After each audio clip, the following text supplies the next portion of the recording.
Hello, and welcome back to the Baka Gaijin show, the most radical fucking podcast on the goddamn internet. I'm your lovable rascal of a host, Zeke, and with me, as always, is my involuntary co-host, Kevin Faulkner. You heard him. I'm doing this against my will. Send help. There is no escape.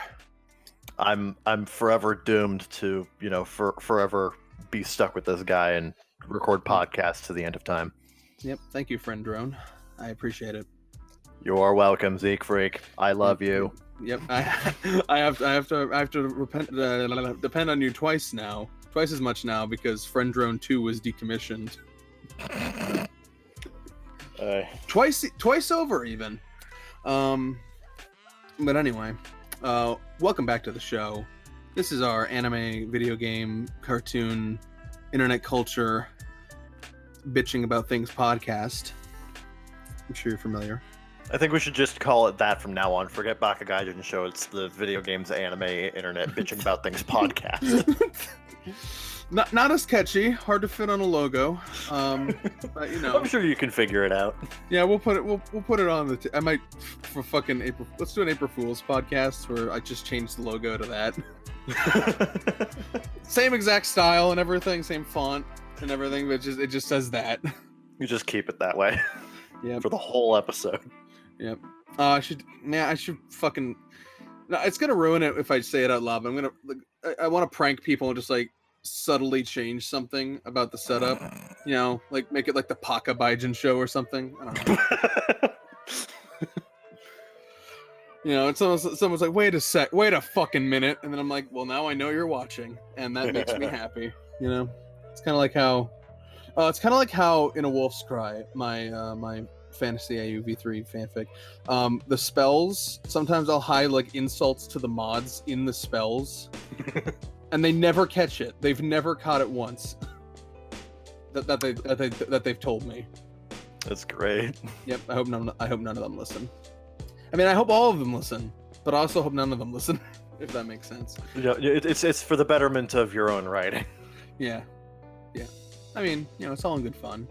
Also, Locust isn't even fucking there anymore, so I can call him gay all I want. Locust, if you're out there, you're a fucking faggot, okay? Just want to let you know that. All right. He said it, not me. Yep. All seriousness. There is absolutely no sarcasm going on here. I am that big of a dick. I'm just gonna let that hang. So, Kevin, what have you been up to lately since our last episode? Well, it's only been about 2 weeks since we did our last episode, but since then, as you can hear, I don't sound quite as bad. Yeah. So, back in like Thursday or Friday or something, I ordered a replacement XLR cable, and I figured it was gonna come like after we record this podcast, like a day or two afterwards. Nah, it came at like noon today, so I'm like, shit, guess who's using his microphone today? Yeah. Speaking of shit arriving early, that order I placed that I did not place that I placed on deepdiscounts.com for those that manga. Oh yeah. That arrived like the day after, and I'm like, what the fuck? You told me like 6 to 8 days. Holy shit! Nice. Yeah. Well, not yeah. Yeah. It's nice that I got it. It's not nice that they placed the order for me. So, what happened was I was looking on deepdiscounts.com for they're having a winter sale on a bunch of shit, including manga, including a bunch of volumes of Blue Exorcist. I got 5 volumes of Blue Exorcist for like $4 each. So it's really good. And they also had like a discount code for like 10% off the whole order. So I got volumes 11 through 14 and then volume 19. Those are the specific ones they had on sale. Which is really shitty because now my collection goes 1, 2, 3, 11. But I'll fill it out one day. 1, 2, 3, 11, 12, 13, 14, 19. Yeah. And then also to get the order above 25 for free shipping, I got the Attack on Titan novel Before the Fall. They had a couple of Attack on Titan novels on sale. That was the one I got because there's the only one that was like a standalone. And then I also got this. I'm not gonna reach for it. This Reaper Funko Pop, which because it's Reaper and he doesn't have he's not showing a face. It actually looks pretty cool. Yeah, you don't get those soulless Funko eyes. Yeah, we've discovered the best Funko Pops are always the ones where like it's like a mask or like not a human face. Yeah. So he's just chilling up there. Uh, He's on my desk now. Well, with my XLR cable, I've been on a massive Transformers bender lately. Yeah. So, What the fuck does it have to do with your XLR cable? well, I had to get free shipping. Oh. So what else did you get? Well, I've been on a massive Transformers bender lately, and Yeah. so I decided to look up like what kind of Transformers DVD sets there were that were cheap enough to get free shipping on, like somewhere around $15. Ugh, DVDs. Ugh, I get heartburn. Yeah, well, the vast majority of Transformers wasn't exactly created in high definition, so you know. This is true. Although we'd appreciate some re-releases. So I decided to go with Transformers Victory, which is one of the Japanese series. This is actually released on Blu-ray, or sorry, this was released on DVD. Let me take a look here. Son of a bitch! It does not say when this was released. But like it was like early. I'm gonna say 2032. No, it was like earlier in the decade. Yeah. You know, Shot Factory and Hasbro collaborated to bring over the 3 Japanese exclusive Generation 1 anime that are a sequel to the original cartoon. Headmasters, Super God Master Force, and Victory.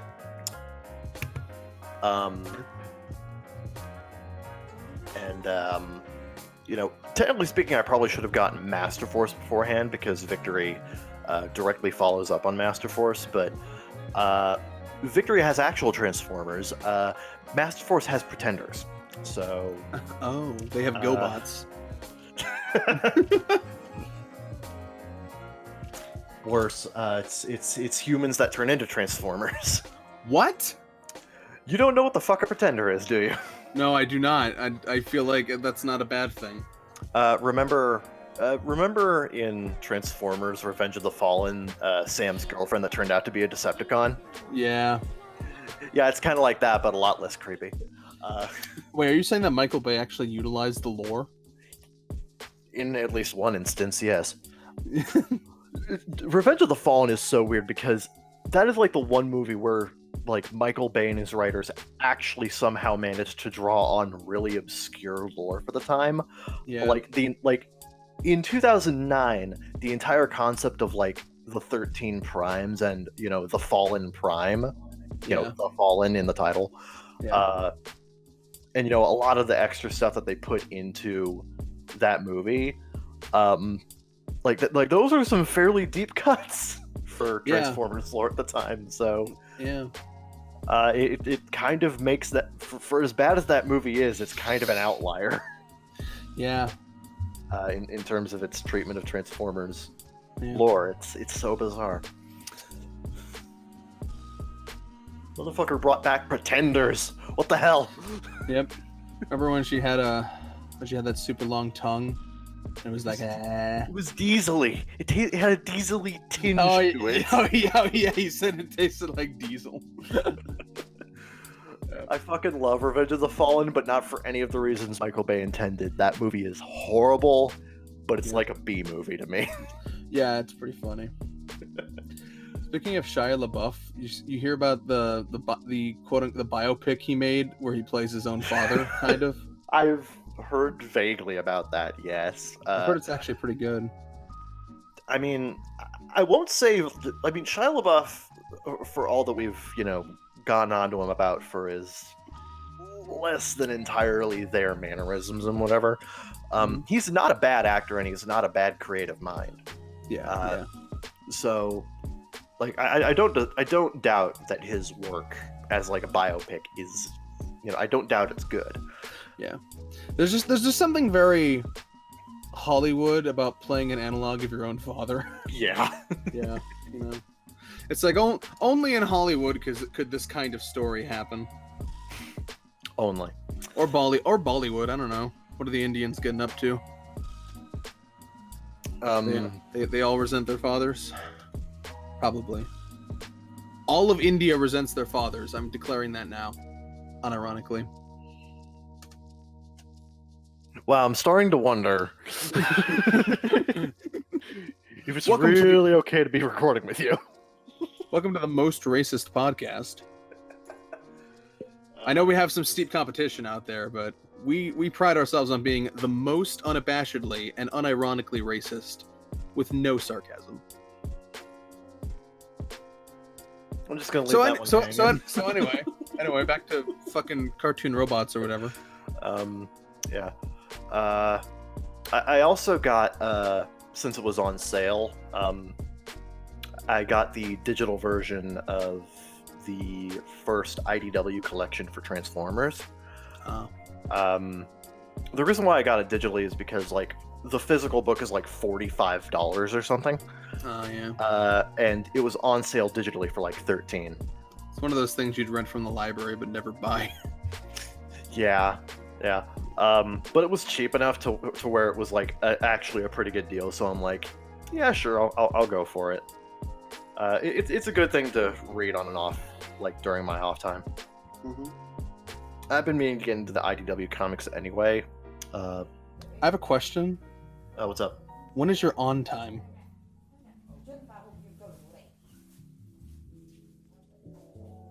Well, anyway. this is really. That was really funny with the music I'm listening to. It was just fills the void. Just like, I'm sure the audience will get that effect as well. It's gonna be beautiful. Yep. But yeah, Transformers. Fuck yeah. Yeah. They should put those High Moon games on Switch.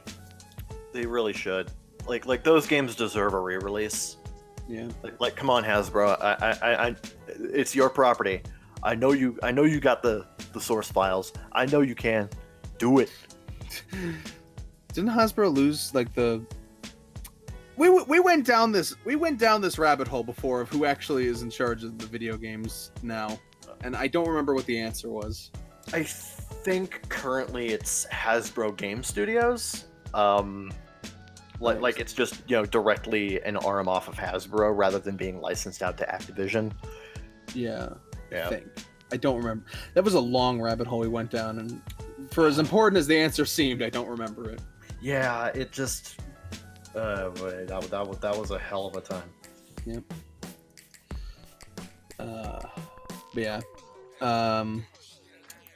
As for me, I've been watching a shitload of anime that I went over last time in terms of what I was watching, and I've been playing I had in time on Switch lately, which I'm having a lot of fun with. I'm in chapter 4 now, and there's a cat, and the cat is not part of the podcast, and he's gonna be Thanos snapped out of existence after this recording. But yeah, I'm having a lot of fun with that, and looking forward to the port of Call of War as Gunslinger on the 10th. I really want to play that. I went on this rant before. I don't know if you saw about all these 90s shooters, or these retro 90s shooters. I don't think I caught it. No. Okay, yeah. Dusk, Ion Fury, and Wrath, Aeon of Ruin. Yeah. All of their Dusk has been out for like a year now on PC, and like 11 months ago there was a news article that they were getting 60 FPS on Switch, and it sounded all good, and now it's still not out on Switch. I don't know how that is. Like, the game's finished and you're getting the full 60 FPS on it. Release it. Come on. Yeah. And then Ion Fury was supposed to come out on consoles simultaneously, I believe, and that's been delayed. And then Wrath, Aeon of Ruin pissed me the fuck off with their trailer, because they put out a trailer. It was like, oh shit, it's happening, and then it's like available now. I'm like, oh, and it's like on Steam Early Access. I'm like, oh. Yeah. Oh my god. I want to fucking shoot someone, but not in this game because I can't play it yet. You posted that, and it frustrated me. Yeah. Because I got irritated by proxy, because I've been looking forward to that too. I've been since the Switch came out, I've been a big advocate of get more shooters onto this system. Oh yeah, all three of these well, I guess Ion Fury is more Duke inspired, but the other two are Quake mod kind of deals. Yeah. I've been looking forward to playing all of them because they look so aesthetic and so fucking rapid and fun. Yeah. But their console ports keep getting fucking either delayed or the game themselves, this early access shit, it's pissing me off. I fucking... And he's muted himself. I'm assuming he's still there. I fucking hate early access.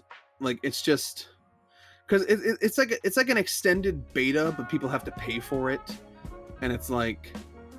I don't know, and like, a lot of games like treat it as like a pseudo release. Yeah. And like, they stay in quote unquote beta for like ages. Remember, I don't think this was an example of early access, but remember fucking Paladins?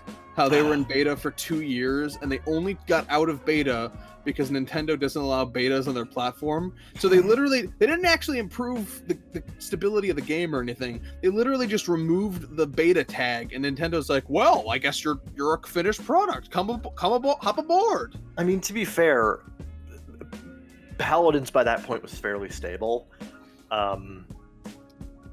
So like I mean like it's still, yeah, I mean like, yeah, I mean there's more broken ports on Switch obviously, but like the point stands that like, and like the community will tell you there were problems at that time. Yeah. Shit was entire systems were being revamped. I think One Hero Terminus was so bugged he was basically unplayable. It's like it was not ready to not be called a beta. Yeah. And they just stripped the beta because it's just because Nintendo doesn't allow betas. And that's so fucking funny to me that Nintendo immediately turned around and is like, well, you didn't improve anything, but it doesn't say beta, so we're good. Well, you gotta give it that 1.0 tag. Yeah. Oh yeah. Or whatever it was at the time. It was like 2. Or 1.9. I don't remember what it was. Yeah. But I don't play Paladins. I don't eat marshmallow mateys. I mean, I would. That's a huge bag. It's a good deal. It's not that much worse than Lucky Charms, but like, you know, it's still pretty good. Yeah. You and I, we're discount cereal buddies. We get it, dude. It's like that's my childhood right there. It's me. But, yeah, I know. I grew up on marshmallow mateys. There's more in the bag. There is. Yeah. Like not for that much of a downgrade. Like, come on. Yeah. Shout out to whoever makes marshmallow mateys. You keep doing you, helping the poor fags out there. I think that's a Malto meal with their breakfast needs. Well, since we're talking about Switch games, I mean, we're talking about cereal, but before that, we're talking about Switch games. Yeah. As you do. Yeah. It's just a natural, way that conversation turns. Yeah. I mean, Nintendo's made cereals. Well, there was that Black Friday sale last week, and I happened to get paid right when the sale went live. Oh, so, yeah. I decided to go a little light on the sale because I want to save some money for some other stuff. Yeah, this was under $37.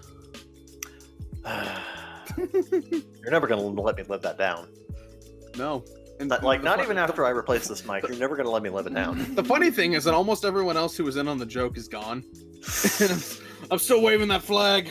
It's going to be on your tombstone. Kevin Faulkner.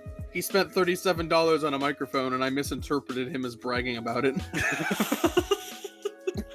There's exactly 3 people who know about $37 that are still on the server. Me, you, and Jen. Yeah. We gotta catch the new folks up to speed. But do that later. Not right now. Okay. Yeah. Focus.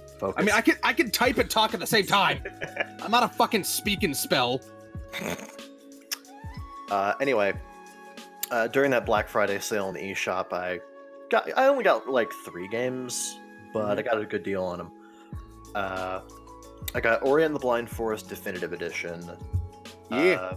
Star Wars Jedi Knight 2 Jedi Outcast. Woo! And Shantae Half Genie Hero. He's got that already. I do, but the Switch version is better. It's the same if you overclock your PS TV. Higher resolutions too, motherfucker. I mean, yeah, but I mean, that's only a problem because you're playing on a TV. Maybe. Bitch, you don't know my life. I know what the PSTV is for. You always got me there. I can't argue that. It's in the name.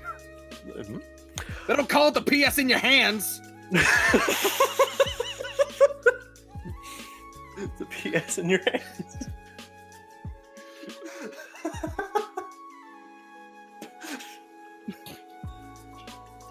Okay. But yeah, that came out to like 33 and change. So close. I will turn this podcast around right now, sir. I'm just not saying. sass me. No. Look, you sass me all the time, sir. Look, I'm just very happy you're able to stay in your budget. That's, it's a responsible adult thing to do. Thank you. You're welcome. What the fuck? Yeah, have you played any of them yet?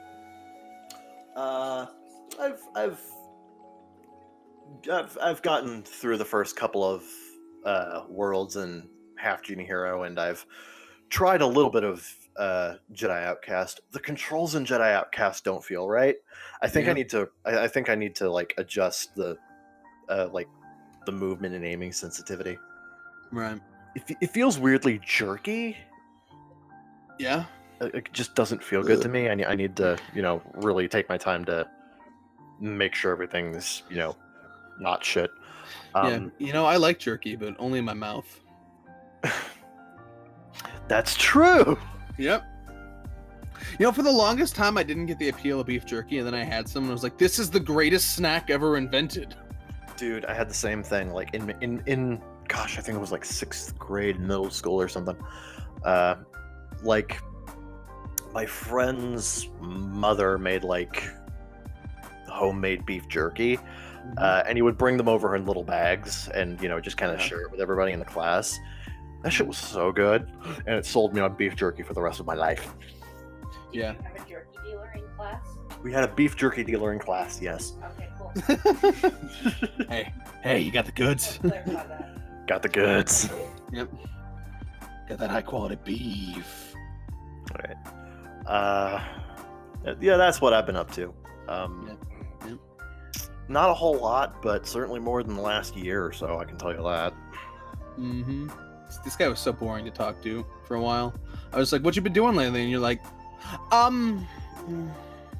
Yeah, I was like, I've been surviving.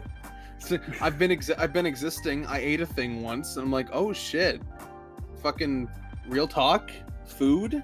I occasionally play video games. Like, What have you been up to? I don't know, but I'm still here, so I must be doing something right. yeah. Yeah. More or less.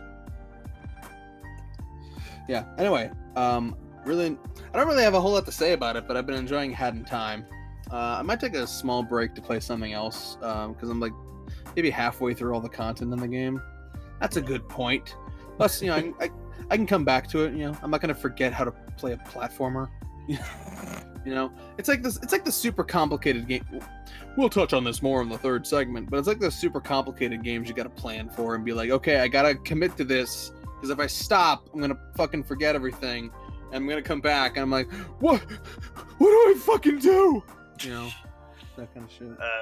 Yeah. I've gotten into a couple of games like that. None that I can really remember off the top of my head, but it's happened before. Yeah, I'm sure it was some fucking RPG or some shit. It was it. Actually, yeah, it was an RPG. Those fucking jerpkas, they're hard to get back to after a while. And you're just like, where am I? What's happening? It's like fucking waking up from a coma. It's like, where am I? What's happening? How do I blink? I'm reminded of the international trailer for the Sonic movie, where one of the scenes is like, where am I? What year is it? Is The Rock president?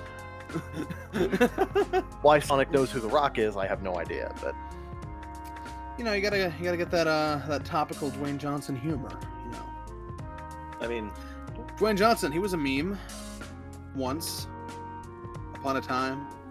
it doesn't matter what your meme is. Yeah. Also, I talked about this in the server, which you should totally join. Link below. But I watched Teen Titans Go versus Teen Titans. That was a film. That was a weird experience. I can only imagine because it's like two vastly different approaches to the same concept, Yeah. just kind of married. Yeah. It's pretty good overall. I have some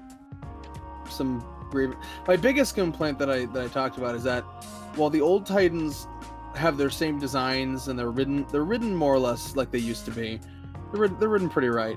They aren't animated like they used to be, and that's really distracting. Like consistently. I assume they're animated in the same like pseudo Flash style as. Yeah, they're Teen kind of Titans. animated like that, and it creates some weird scaling issues every now and again. Right. And in some scenes, it feels like they're kind of just photoshopped onto a Go background. Like I don't like technically, I think this movie isn't great because of that. Like it doesn't feel right. You might think, oh, you get used to it. I did not get used to it. Even towards the end of the movie, I was like, it looks weird. It looks kind of amateur. Alright. But I did have fun. I did fun. And yes, if you're wondering, yes, they do the Turtles Forever thing at the end. Oh god. Oh dear. Yep.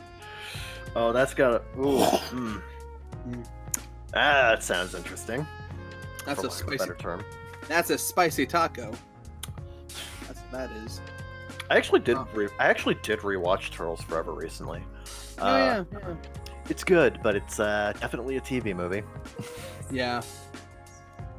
This kind of felt like a TV movie too, or at least more so than Go to the Movies was. Go to the Movies is really good. I watched that when we were gone. This isn't as tightly written as Go to the Movies, but it's still pretty good. Well, fucking. It also feels longer than it is, but not like in a bad way. This is like a 77-minute feature, but it feels like a 90-minute movie. You know, kind of feels that way. Whew, heartburn. Anyway, you're probably wondering, well, that's all well and good, but what the fuck is the main topic?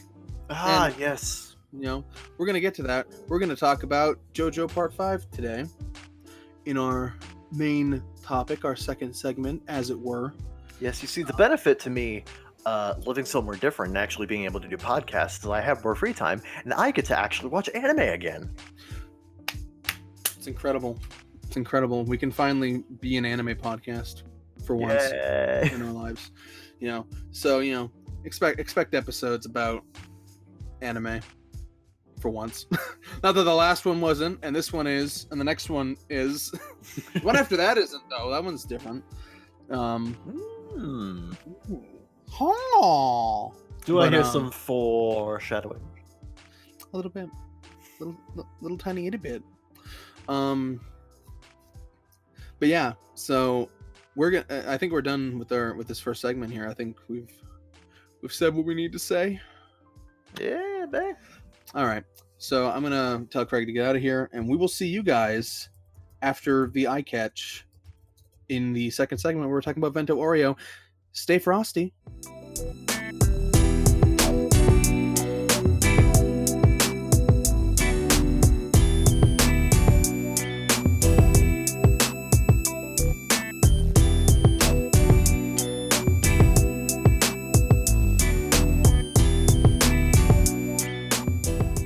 And welcome back to the Baka Gaijin show.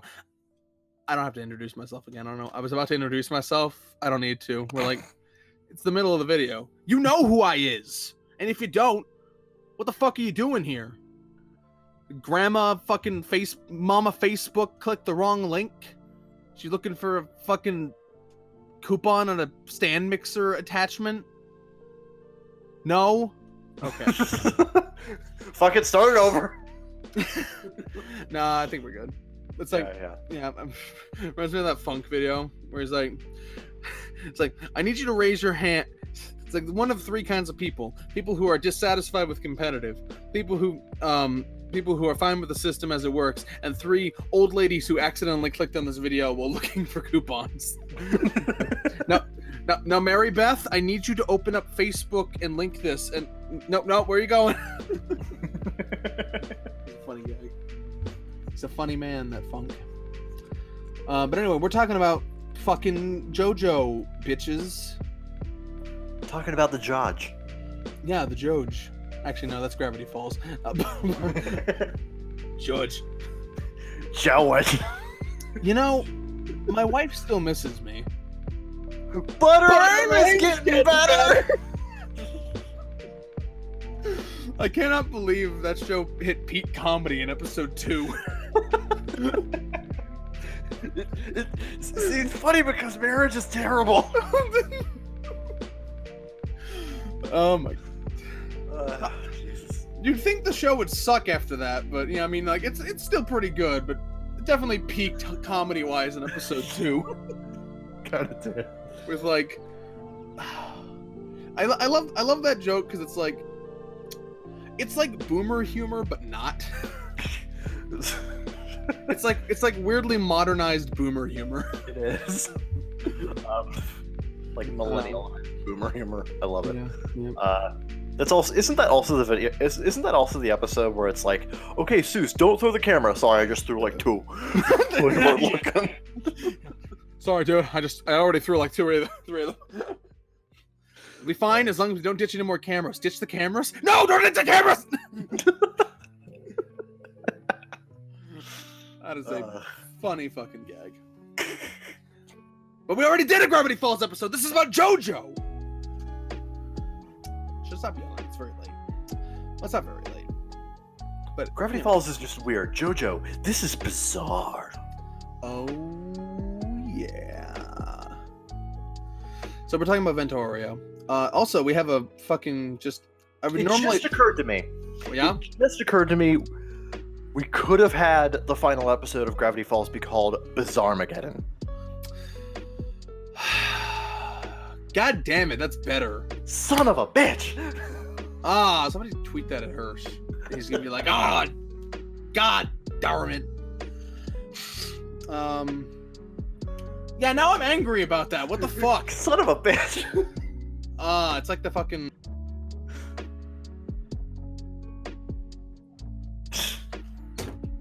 Gonna cut that out. I'm gonna make a note with Craig here. All right. I'm not sure where I can look at that note, but anyway. Fuck, I completely forgot what I was talking about. JoJo. Yeah, but more specifically. Oh, it was like it's like Red and Link have a series on like alternate universe food products. Yeah. And one time they were doing Dunkaroos, but like it was one giant kangaroo cracker and like a pool of fucking cream or whatever.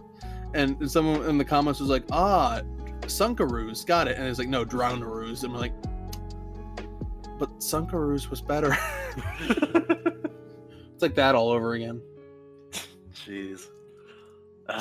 This segment's gonna be a bitch ass to edit. Anyway. So yeah, we're gonna talk about Ventoria, but we actually have I would normally save questions for the third segment, but because it's irrelevant, I'm gonna load that up.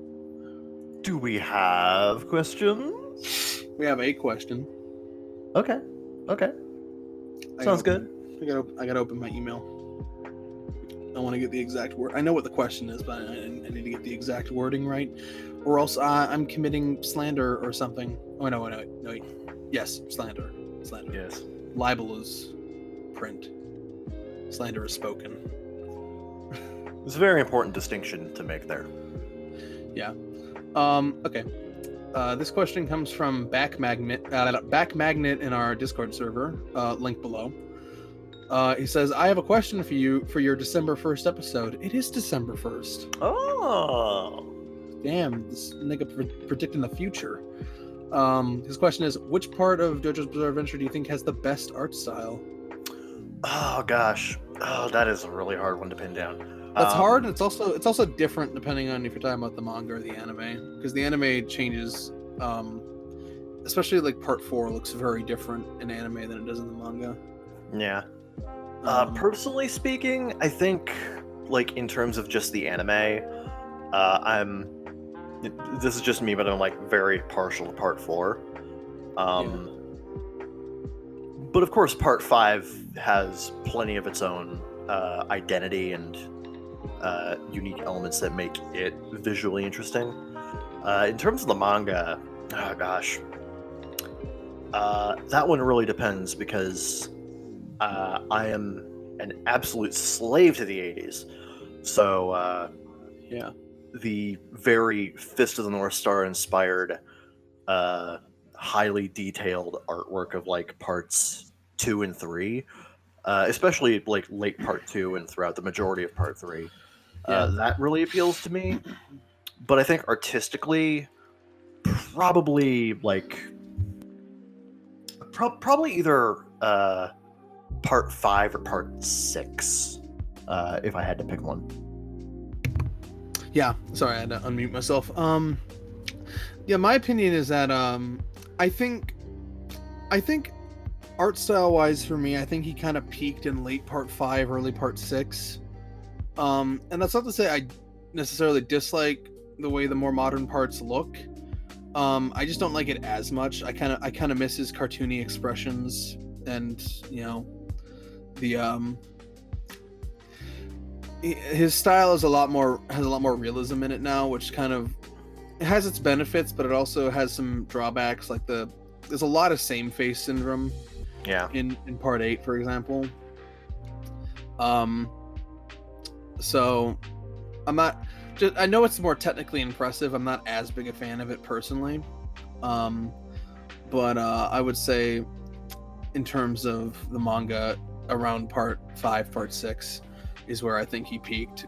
In terms of the anime, I kind of have a fondness for all the different styles they adapt, which is like usually like an inspiration from what the manga was doing, and then like sometimes a bit of their own thing, and sometimes a mix of feature parts and some kind of deal. I'm gonna say probably part 4 as well, because I think part 5 heartburn. But part 4 was the weird transitional period, because especially in the manga, because that was really the point where Araki transitioned over to his more sort of glamorized style. Like he kind of toned down the excessive like angular looks and the musculature, and went for slimmer designs and kind of rounder faces. But and then like the anime kind of steamrolls that by giving almost its own style in a way. It's inspired by like mid to late part 4, but it's very much kind of unique in its own way, which isn't a bad thing. So what we're saying is part 4 is the best because it looks nothing like Araki's art. That's no. Just a little bit too much of a general like I think you're condensing that a little too much, but sure, whatever. A little bit. But those are our thoughts on that. But getting into Vento Audio as a whole, obviously I watched it as it was airing, and Kevin was and just caught up recently, which I'm sure that was exciting. It was interesting, a little couple of days project there. Yeah, he started from... Where did you start off from here? As of a few days ago? Yeah. I started off right after Spice Girls. So... Right. Yeah. Alright. Right, that makes sense. So... Where do you want to start off this conversation? What's your general overall impressions of part 5? And then we'll get into more specifics. My general impression of part 5 is that you're really here for its... I said this on the Discord server already, but you go into part 5 mostly for the incredible highs that it has. It has its problems, but I think part 5, for what it's worth, has some of the best tension and drama in the series up to this point. Yeah. Which absolutely works in its favor. And I think that's probably why it's so popular in Japan. It's just because of those really incredible high moments that it has. Yeah. And I can imagine that when the manga was running, this was like the hypest shit to be into in manga at the time. it had to be. You know, because the stand fights in this part are so fucking good, especially like in the manga form where they're gonna be broken up like that. That'd be like, god damn, what's gonna happen next week? You know? Yeah, like especially once you get to like the midway point, the stand battles just get so goddamn creative and like kind of like mini puzzles in and of themselves. Yeah. Like I immediately in my head go straight to the Grateful Dead and Beach Boy. Yeah. Which is just one of my favorite tag team stand battles ever. Yeah. Yeah. Which the fact that it is in itself is really cool. Fuck. But yeah, just the fact that it is, because you don't get those as much. So yeah, I mean, we could go like bit by bit, arc by arc, and talk about how it is, you know, because I would say like, okay, first of all, my overall thoughts on part 5 is just that I think it has. This is my favorite part so far, and I think it's what it does well. It does really, really, really well. It has its faults, but they don't really impact the things it does well. It's almost like they both exist in a vacuum, you know? Yeah. Like, I think I said before that Vento Oreo, I could probably complain the most about it, but it's also the one I have the most praise for, in a way, you know? Yeah, I can understand that. It's kind of the same as what I said. You're here for the highs that the writing has for this. Yeah. And the other thing is that, like, in a way though, I almost can't imagine what it would be like if the problems I had with it were actually fixed, you know, in a way. I don't know if it would like it would be the same. I mean, obviously it wouldn't, but like, you know what I'm getting at, where sometimes you critique something and you're like, well, it could have done this, and that, and you know, it could have fixed these problems. But it's still mostly the same thing. You're just kind of enhancing the vision. With part 5, it's almost like I almost feel like it just wouldn't be the same vision if it did the things that people have a problem with it. Yeah. That was hard to. It was hard to structure that sentence, but you know what I'm getting at. Yeah, I get you. Like, I don't know how I feel about it in regards to other parts. I might like it more than part 4. I'm not sure. The problem is I've been a fan of part 4 for like before the anime aired, so yeah. That's a really hard one to reconcile if it is something I like more. I mean, it is a beautiful Dwang. True. I mean, I would say it does some. I think it does some things better. I'm trying to articulate my thoughts here, and it's like I will say I have less problems with part 4, but I also have less to say about it, I guess. Yeah, like one of the things that really stands out with me to part 5 is that it has a better thematic through line. Yeah. Like it just has more thought out themes in terms of what it explores with its characters and its story. Yeah. The themes are king here, and that's both a good and bad thing. Which, you know, we'll get into that, but it's fascinating because part 5 is kind of a paradigm shift in the approach to JoJo writing in a way. Yeah. Like, like all the previous parts were kind of like fairly straightforward adventure stories. Go here, defeat the bad guy, save the world. And of course, Part 5 has elements of that as well. Yeah. But it covers elements of fate. Yeah. Which was never really touched on more than very surface level in previous parts. Yeah, but the thing about Part 5 though is that like what it says about fate and what that means in the JoJo universe, you can see a lot of applications to previous parts though. True. You can look back and be like, I can see how these things unfolded because of the resolve shown or whatnot. Yeah. And, it's like Sleeping Slaves in particular is almost like Araki pulling back the curtain and being like, this is how this story, this franchise, at least as it existed in Part 5 anyway. Yeah. This is how it determines what is truth, what is good, and what is, what is needed. This is what's important to me when I write a story.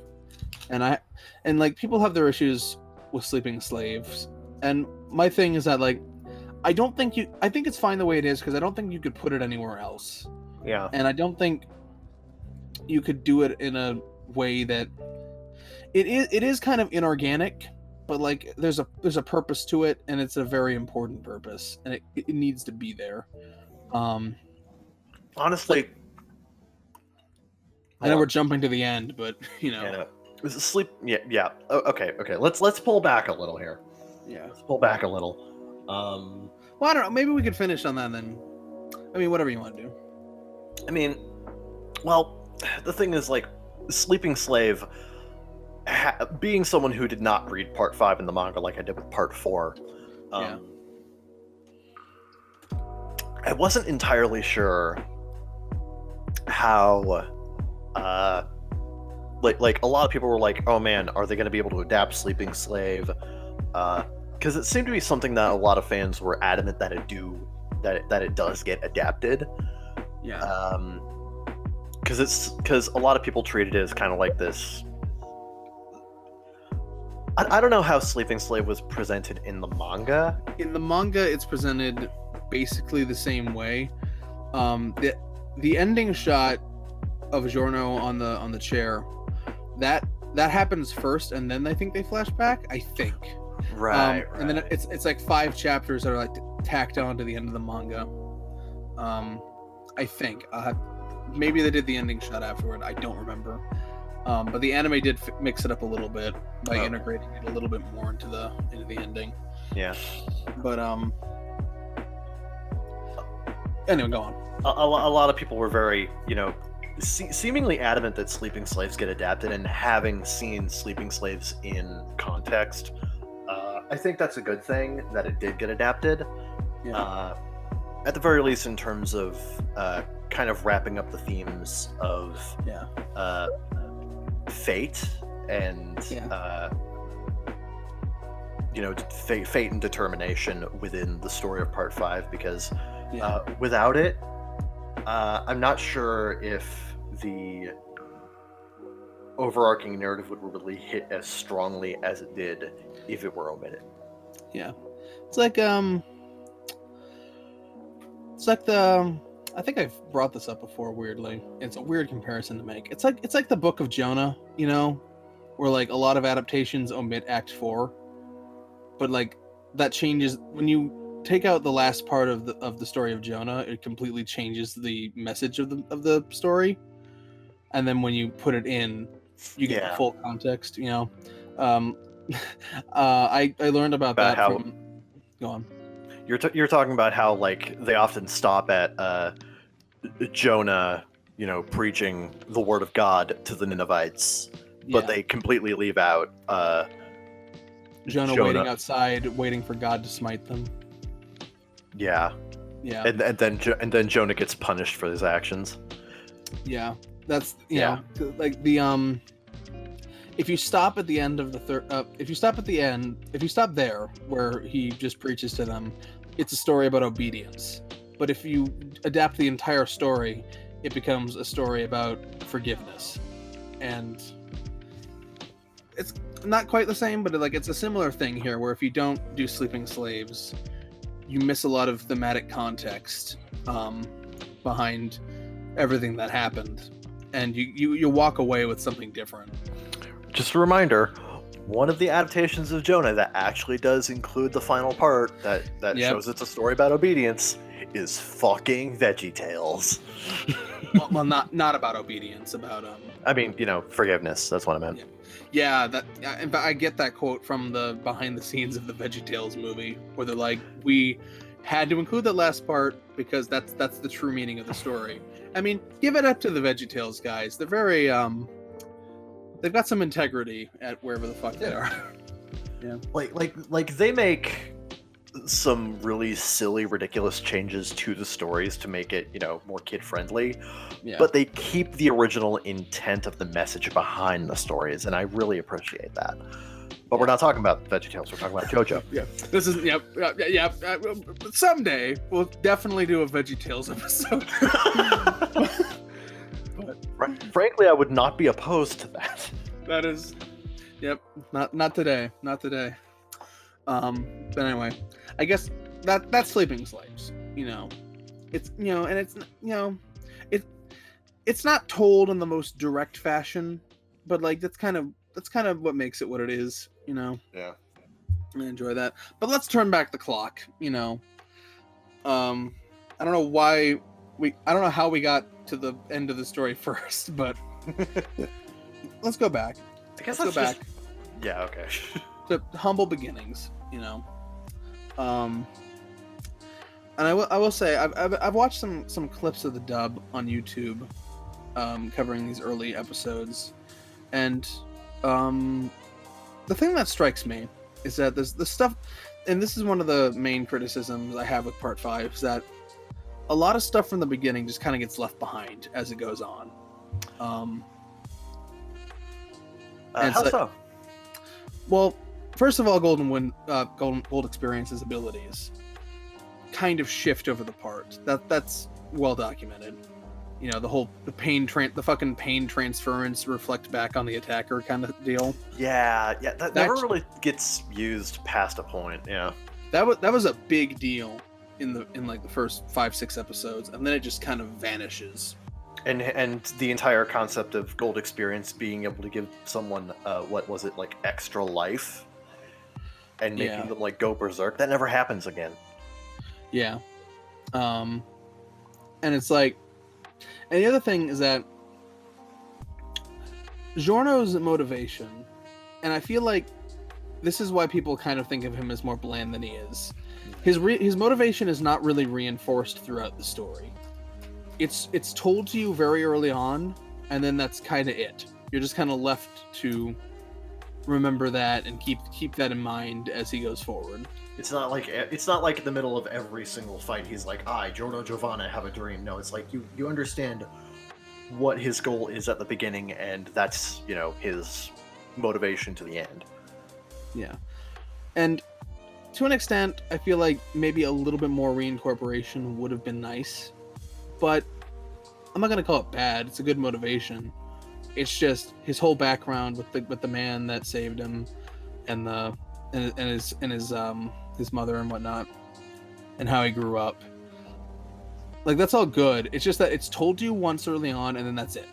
It's got like it's not reincorporated. It's not brought up again. Yeah. Nobody ever asks about it. It's like, and it's not like there's something that exists as like a trigger for him to actually bring that to the forefront of your attention. Like Josuke, he had his hair. Yeah. Like whenever someone badmouthed his hair, he went berserk because that's a signal. Like his hair is a symbol of him trying to honor the guy who saved his life when he was a kid. Yeah. Like there's nothing really like that for Giorno. Yeah. He doesn't really, for the most part, he doesn't really have like a trigger that reminds you of what he fights for. And I feel like people forget his origins and they mistake that for he doesn't have a compelling reason to fight. It's like he does, it just doesn't come up again. And that is something I could say about most of the cast, is that they have their big flashback moments, or they have their big origin story where it's like, this is who they are, what defined them, what they fight for. And then that's kind of, it's very compartmentalized in that way. Yeah. And that's not new to JoJo, but I feel like Vento Oreo does it kind of the most. Yeah, it's and mostly the just anime actually helps because it splits a lot of those backstories up into like two different halves and then tells them at different points. yeah. Whereas in the manga, they were kind of just big dumps of information. Yeah, but like even, be it the manga or anime, generally speaking, the approach to the character backstories and how that influences the character is more supposed to be inferred during later parts rather than reinforced. Yeah. Which can be a positive or a negative depending on how you want to look at it. It might not even be a thing to you. Yeah. Like, to me, it's not really a thing. It's just, that's just how it was written. And I think it works just fine. Yeah. It doesn't really affect the later parts of the story all that much. It does. Yeah, it doesn't bother me. I'm just saying, like, when people call Giorno bland in particular, I feel like that's kind of part of the root of it. Yeah. Where like, because it lacks reincorporation, you just kind of you forget about it because the part where it explores why he does what he does is such a small part of the story. Yeah, it's like very. And the rest of early it on. and the rest of it is just him doing it. And that's not a problem per se. I'm just kind of explaining why certain people feel that way. Yeah. Yeah. But I do like, there's a lot to like about the early parts. I like that Koichi is there. That is a nice little way of kind of that Koichi being in early part 5 is nice little connective tissue between that and part 4. I really like that. Yeah. I feel like it's all. I don't know if it's necessary, but it helps to cement this as part of the mythos, I suppose, because it would feel very divorced without something like that. Yeah. Yeah, that early part where he comes to learn about Giorno, and he's like, "This is a true member of the Joestar lineage or whatever." Yeah. Their faces in the sky and whatnot. Also, really like Polpo. Polpo's cool. Oh my god, Polpo is so unique in terms of being a JoJo villain. Yeah. Oh my goodness, like there is nobody quite like Polpo in the rest of the series. Yeah, and Black Sabbath has one of the best designs of a stand. Uh-huh. I really like it. I like how nobody in the gang ever finds out that Giorno killed him. They're just like, I guess he's just dead now, and we just have to deal with that. And Giorno's just like, yep, that is true. Polpo definitely killed himself. Hashtag Polpo did not kill himself. Yep. It's funny how something fucking written in 95, 96 or whatever is now relevant to this meme from this year. It's so funny how shit kind of wraps back around like that, and you can make a new joke out of an old thing like that. I really love when that happens. I think it really helps that JoJo Part 5 is very prominently in the anime fan consciousness, so it's easier to draw on memory and make the joke in that regard. Yeah. And also, unlike previous parts, once the introduction's out of the way, we're introduced to the entire main cast at once, as opposed to over time, like in previous parts. I mean, part 3 did it pretty fast, but it was still one after another. Yeah. Here they just kind of dumped on you, which is a more unique approach. It works. Yeah, it works fine. It's a little weird to get used to at first because you gotta familiarize yourself with 4 other characters right out of the gate. Because first you're introduced to Giorno, then you're introduced to Bruno, and then Narancia, Fugo, Mista and Abakio come directly afterwards, all at the same time. To be fair, though, I feel like that intro scene with the four of them is really good at establishing all of them right off the bat. It is. It's a really good. That's one thing I really like about it is a very streamlined way of getting you to understand the basics of these characters in a very a very just all in one go in a single setting. Yeah. And then you can see, how that influences them later on when, the fights actually start happening. Yeah. And it establishes them as an existing unit. Not like a particularly, not like a hugely buddy unit, but like people who have been around each other for a bit, Yeah, like they know each other, and Yeah. they kind of know how to work with each other and how to push each other's buttons. Yeah, and that gets reinforced throughout a few episodes after that. I really like the part where Mista tricks Narancia and then breaks his boombox. I love that. Yeah. Shit like Fugo trying to convince Mista in the introduction scene that his fear of the number 4 is irrational, and Mista just having none of it, and like has this loop back logic. It's like, well, they should only serve cake in 3s. And Abakio pissing in Giorno's cup, which is basically all you ever need to know about the guy. Which that's absolutely an only in JoJo moment when that happened. That reminds me, like jumping back near to the end again. That reminds me of a YouTube comment I saw about the 7-page Muda. Yeah. Which we'll talk about that more later. But a YouTube comment was like, Jotaro, I have the best stand rush attack in the entire series. Giorno, hold my piss. Yeah. That introduction does a really good job of establishing all of them.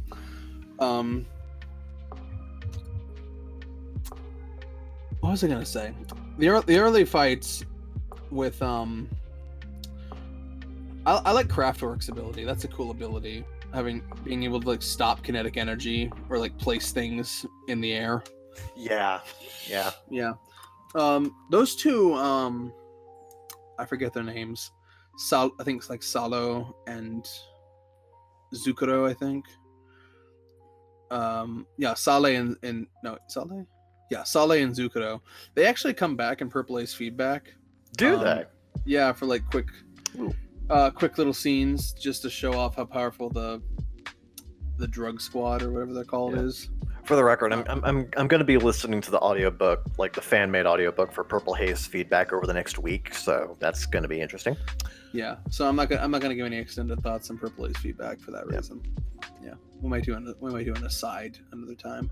Yeah, but like I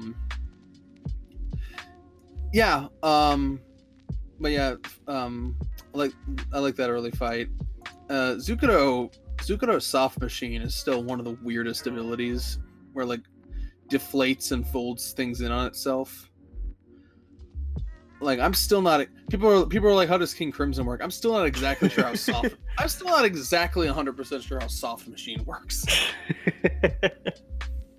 We're like, because the twist of that fight is that there's like a deflated copy of the boat on top of the boat.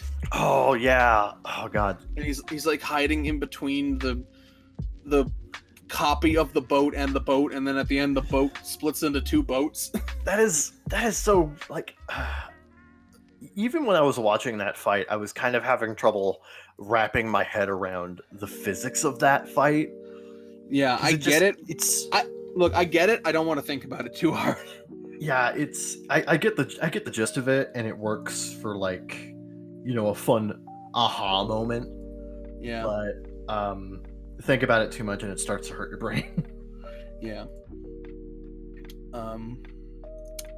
Yeah, and then. I mean, any observations you want to make about these early segments? Give me just a moment. I'm not sure, because honestly, it was a while back, and I'm not Yeah. like, yeah. Yeah, I understand, but we gotta at least we gotta touch on it, you know. Gotta brush on it. Gotta fucking piss in a cup about it, you know. Piss in a cup.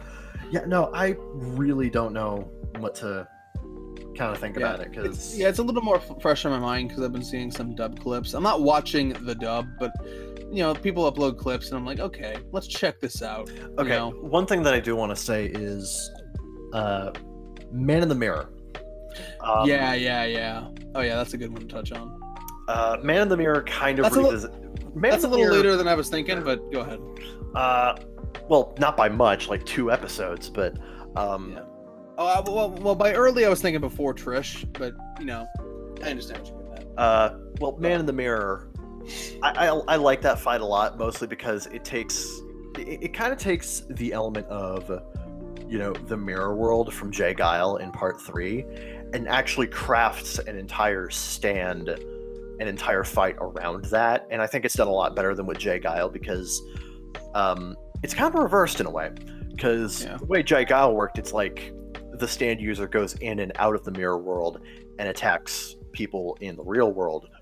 But Man in the Mirror traps people within the mirror world and is able to attack reflections, which, you know, reflects upon the person stuck in the mirror world. And I thought that was a much more fascinating way of exploring that entire mirror world concept in a stand fight. Yeah, I also like that's the only fight Fugo does anything in. Poor Fugo. Yeah, I'm not gonna talk about it right now, but that's something to talk about later. To be fair, Purple Haze as a stand is kind of difficult to control. So like in that regard, I kind of understand why he didn't really do much past Man in the Mirror. So yeah, Purple Haze is dope, but it's so hard to write around, you know, because it's just so lethal. It's like the most lethal passive stand ever. Yeah, and so like I get it, but it is a little frustrating. But yeah, let's talk about La Squadra. I mean, why not? Fuck it. Yeah, I really like La Squadra in the anime because they add a lot more anime original scenes that flesh out their group dynamic, and you might not remember a whole lot of them because they happen kind of in the middle. Yeah. But it's more than what was in the manga, and a lot of fans seem to appreciate that from the threads I was reading at the time.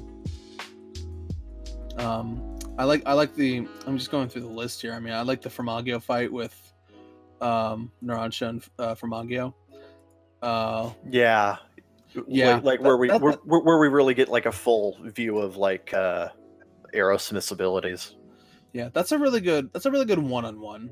There's a lot of like multi-stand battles in part 5. That one's like one of the few like direct one-on-ones I can think of, and it's really good. Yeah. It just kind of keeps going on with it's like and now he's doing this and then that.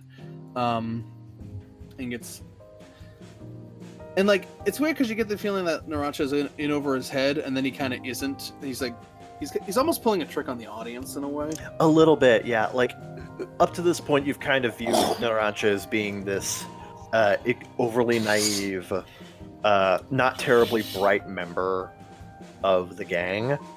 Yeah. But you know, he's got his own he's got his own ingenuity that he, you know, kind of keeps to himself. And you know, he knows how his stand works, and he can work around that, and you know, turn a fight around pretty damn quick if he wants to. So like once he really figured out that stand, like once he really figured out what he was up against, it was really just a matter of time before he, you know, turned the fight around.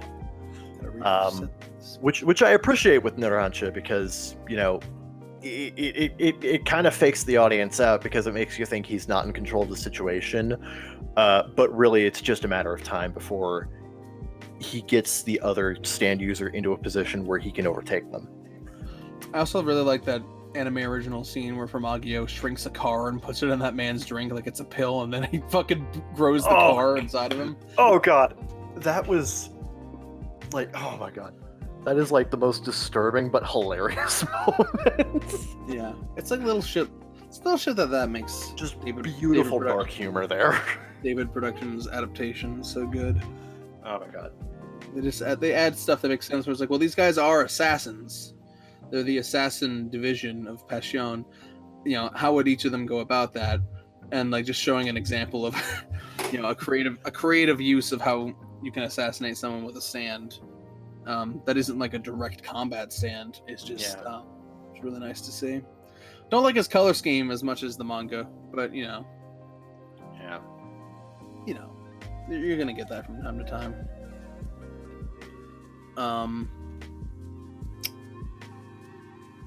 Talk about Grateful Dead since you like it so much. Oh god, Grateful Dead. That's one of my favorite stand fights just because of how complex I think it's like the fight that most utilizes everybody's stand abilities against like two different foes, really. And one thing I really like about Grateful Dead is like Grateful Dead, the stand itself, is a really dangerous stand, and trying to actually, you know,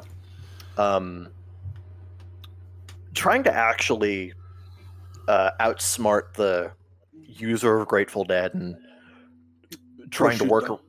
Yeah, prosciutto. Fucking love the names. Yeah.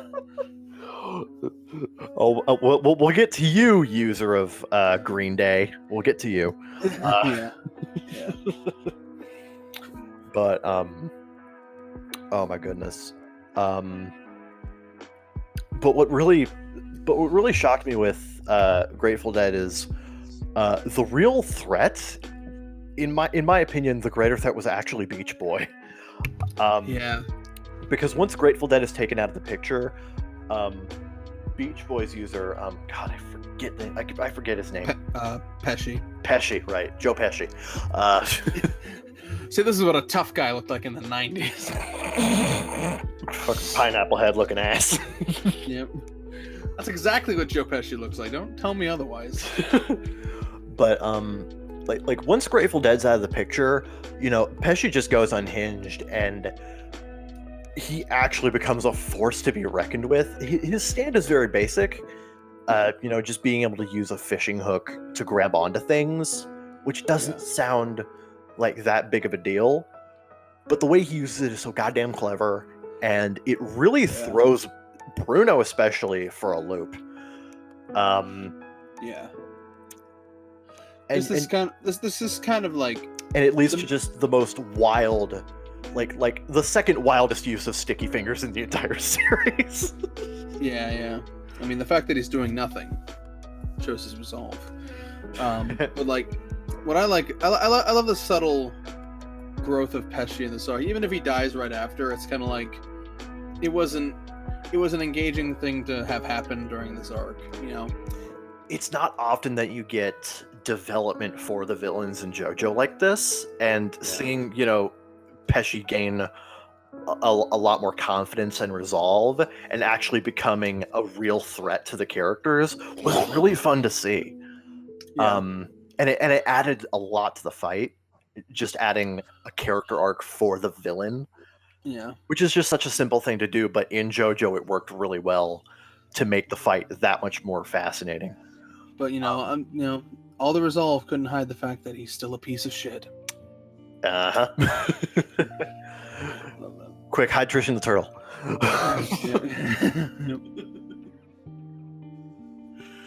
Oh goodness.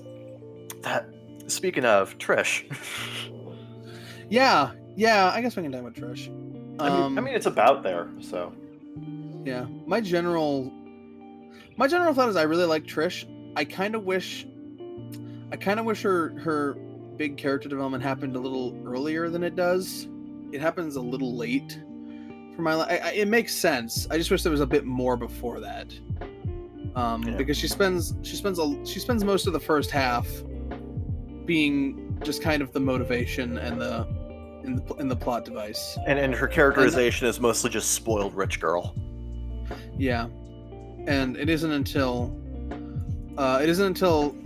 partially at King Crimson's reveal, and then later with Notorious B.I.G., which is another great arc. Oh god. That her character is really explored, but and I get it. I get the entire point. I just wish there was a little bit more before that.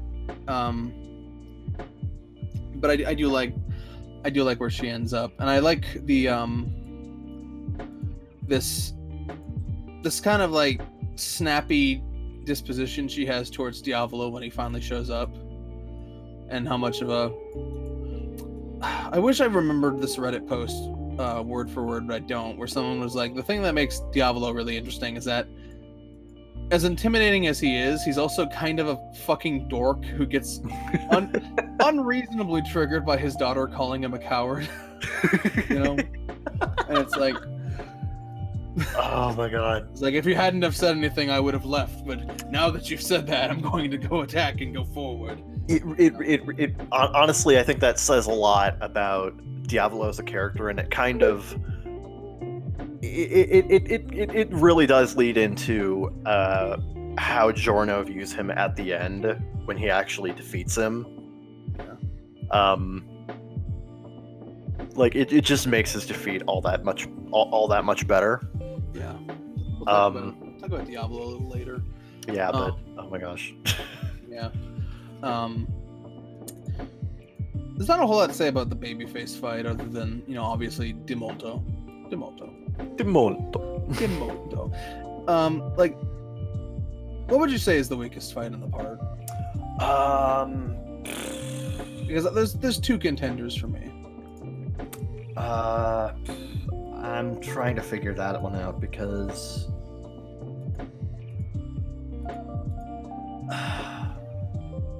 I'm thinking Jesus, I have no idea.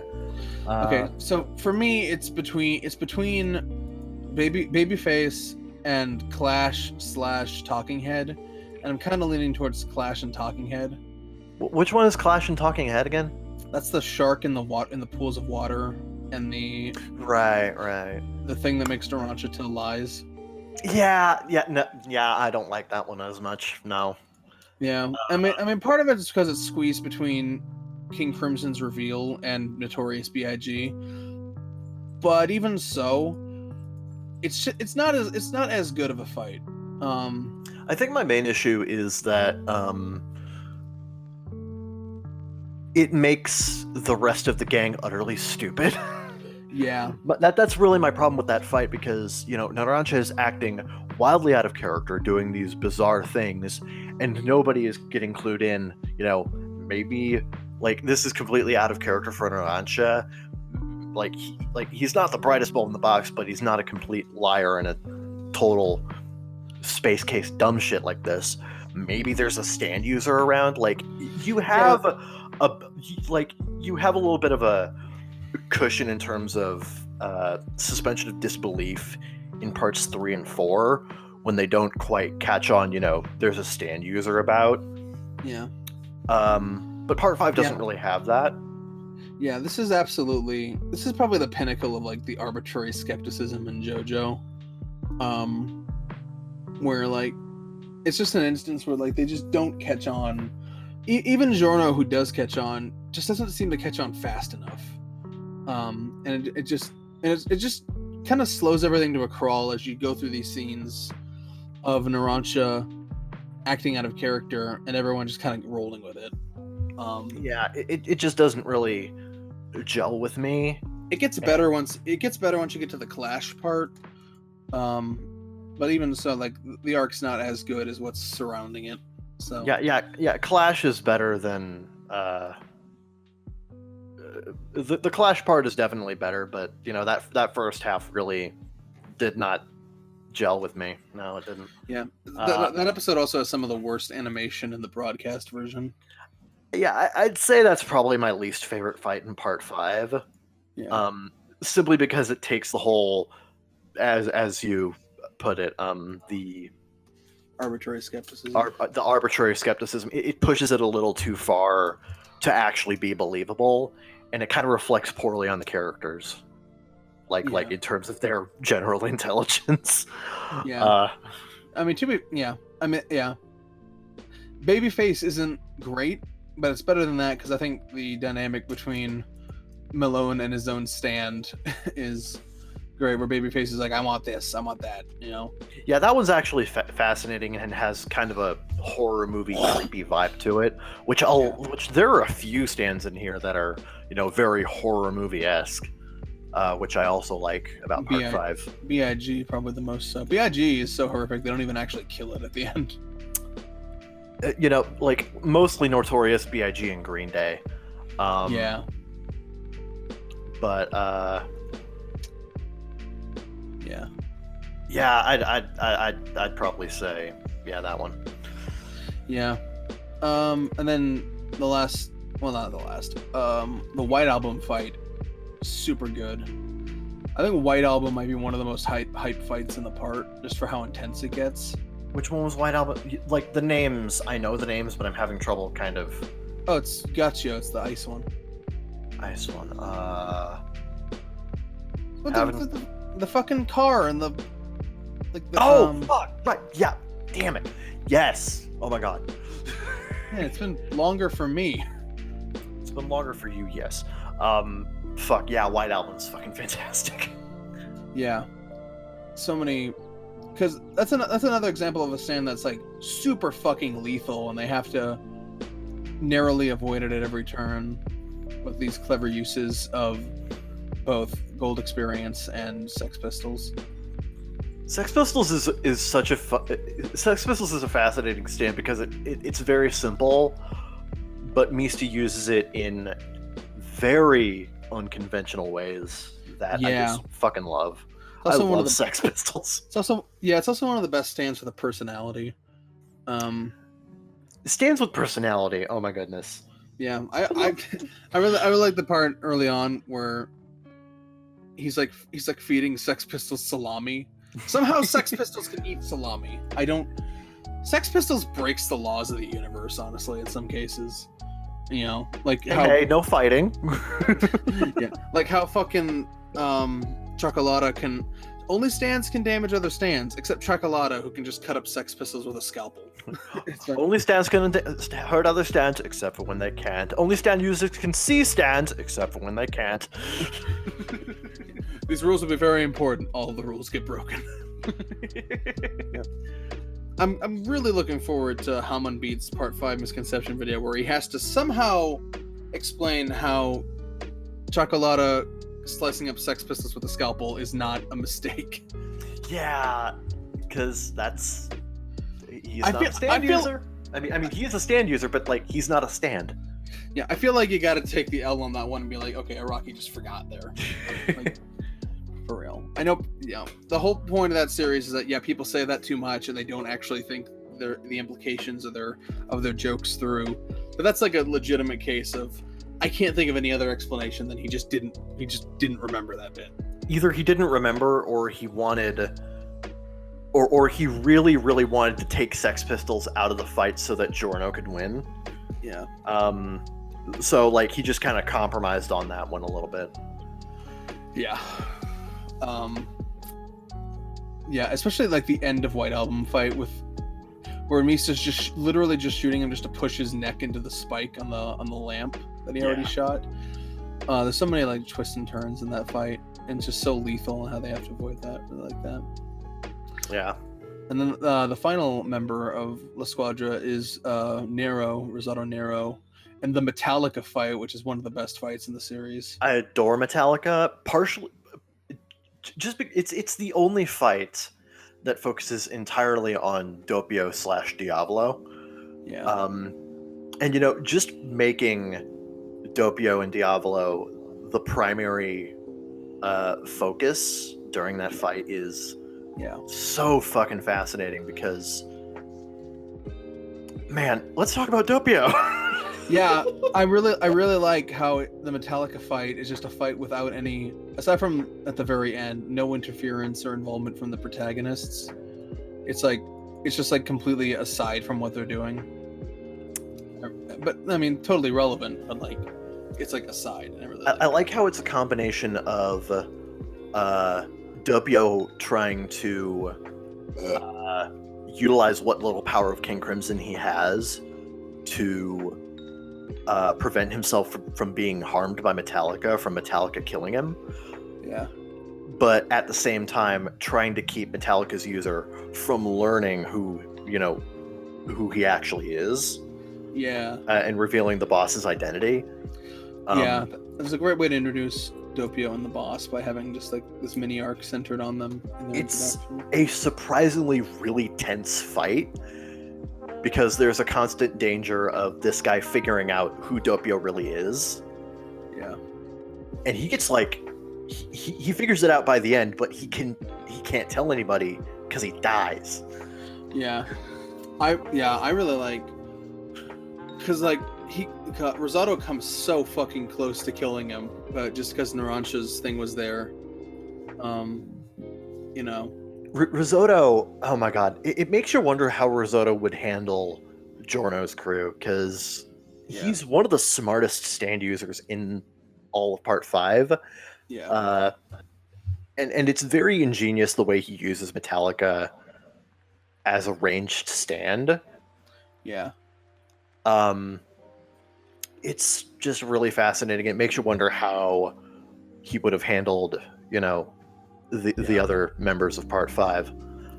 Yeah. Jeez. There's definitely... Yeah. I was just going to bring up the fun trivia that the artistic license here, because a real body only has like 4 grams of iron in it. True. Which is not enough for even a single razor. But, that's not fun. So let's just have him vomit up 30 fucking razors. Which is actually more than in the manga. Yeah. Like people, the are anime. people are like, how are they going to... I gotta calm down. How are they going to adapt the Metallica fight? It's too violent, too spicy for TV, they said. And then David Production's like, let's fucking multiply the number of fucking razors he vomits by 6. There's like 1 million more razors in the anime, and it just makes it so much more gruesome, and I kind of love it. Yeah, but I do like at the end that the problem isn't that the damage he's taken, it's that now there's no oxygen. His blood can't carry oxygen anymore. Like, his blood literally starts turning yellow because he can't. Yeah, I love that part. And then it's like enough bits of science to like enhance the story being told, but like not too restricted to it. Yeah, no. Yeah, like realism has never been JoJo's strong suit. Yeah, I mean, but I like how very often like there's enough of it. He includes realism when it makes things interesting. Yeah. And like holds back on it when it would be a deterrent to making a fun fight, Yeah. And this is a great example of that. But yeah, you mentioned how Doppio loses a ton of iron in his blood, and he has to, find ways of replenishing that iron, which actually brings, the main characters into it, because now Doppio has to escape them to keep them from finding out his identity and that sort of thing. That entire fight is so fucking brilliant. Yeah. One of the strongest fights in the part for sure, and it doesn't even feature Giorno. Yeah, and I like how like the entire arc ends with Abakio's death, and you're like, well, he wasn't even fucking involved, and like he just by circumstance ends up dead at the end, which is such a tragic way for him to go out, really. Yeah, I really love the scene of him entering the afterlife with his old partner, because that scene totally encapsulates, it foreshadows the entire thematic resonance of the part where the police is under the table collecting all those glass shards, hoping like just one of them has like a fingerprint on it, despite how incredibly unlikely that would be. And Abakio's like, why do you go through this? Why do you do this when you know there might not be any reward for it? And it's like, well, that's my resolve. That's, you do it long enough and you'll get what you're after, I believe the way that interestingly, I believe the way he words it is like, if you focus so much on the results, you'll never reach it. Yeah. Which is oddly prophetic. it is such good foreshadowing towards Diablo later. Yeah. Oh my god! And I just realized that, and oh, it's good. Yeah. That whole scene in the anime is beautiful with the music and the desaturated colors before he realizes that he's dead. Yeah. Yeah. I'm usually not a huge fan of like afterlife scenes where it's just thrown in there, but like that was so beautiful and so poignant that I really enjoy that. It kind of helps bring well, on top of it contributing to the overarching themes of part 5, it also just helps to reinforce Abakio's death better. Yeah, that's true. It needed to be contextualized, or else it kind of feels kind of random. Because even, I mean, it is random. It just kind of came out of nowhere. Well, I mean, you know, like not narratively random is the thing. Yeah. It was random to him. That's true. I also like how Moody Blues gets that last Oh one my god. off. Beautiful. Like even in his death throes, Abakio managed to give just enough of an edge to the main characters to continue looking for Diablo, and it's just absolutely fantastic there. Yeah. Like, I like how integral Moody Blues is to the plot. In multiple cases where it's like the plot is kind of ridden around its ability to do what it does. Yeah. Oh, my back. Yeah, my back's hurting too. Yeah, and I'm in an actual chair. But You jealous? Look at me in my chair. oh, I'm so jealous. Sharing it up. I don't know if it was on air, but he told me what his current setup is like, and I'm like, that sucks. Yeah, it's not perfect, but yeah. Let's talk real quick about Fugo. Because Fugo is another big problem I have. Fugo does nothing. The end. Yeah, it's really. He's there for half the show, and even when he's there, he doesn't do a whole lot. And in fact, the backstory they gave him in the anime, it's based off Purple Haze feedback, but like not exactly. But that wasn't in the manga at all. It was only like vaguely alluded to. Yeah. So they actually added shit for Fugo, and also those late scenes with Narancha's death and Fugo showing up at the end. That wasn't in the manga either. Yeah, I actually liked that. Fugo showed up there because, like, oh hey, they didn't forget him. Yeah, it doesn't even have any lines, but he just looks at the sun as he's walking back. Yeah. I always like that shot because the door in that shot is fucking huge. I don't know if you've seen. I don't know. Look up that scene later, but like I will. The scaling is really weird. The door is so huge in that shot. So I like that they expanded on it where they could, but and I do really like him in Purple Haze feedback, but like I just feel like, and I know the whole deal where it's like he was gonna be the traitor at some point, but then he decided not to do that. And to be fair, if he was gonna be the traitor in the same way that, because a lot of people theorize that the reason Green Day works the way it does is because it's kind of a replacement for Purple Haze. To be fair, if he did what Chocolata did, I don't think that's the right way to go. No, not really. So I mean, obviously, we don't know what that alternate take would have been like. But I think I do really regret that he doesn't have a real role to play in this story aside from being the guy that drops out, which is important in a way, but. And we mentioned it already, but the only fight he has any important impact in is Man in the Mirror, which good fight, but at the same time, it's also not even really his fight. It's more Abakio's fight. Yeah, more so. Gosh.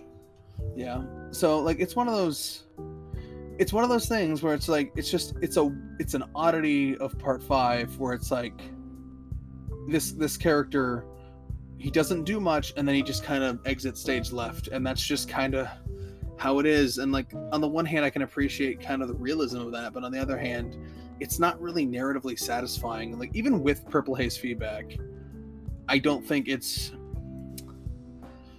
I wish he could have reincorporated him in some way, or just not have gone through with leaving him out. I don't know what the solution might have been, and I understand, like, when you're writing a weekly manga, you know, you got to make these kind of quick decisions. Yeah. That affect the direction of the story. But this is definitely like one of those cases where it's like, I wish he was in it more. I wish, you know, because especially given the exploration of his character in Purple Haze feedback, I do really like him. But like, I wish there was more of that in Part 5. Yeah, if there is one major gripe I have with the overall execution of Part 5, it's why is Fugo here? Why is Fugo here, and then why is he not here? You know, Just Fugo doesn't do anything, and it really. I want to like Fugo, but there's nothing for me to graft onto, and that's a problem. Yeah. Considering he was considered he was a main character for half the show, and I barely have any input on him as a character. It's a real problem.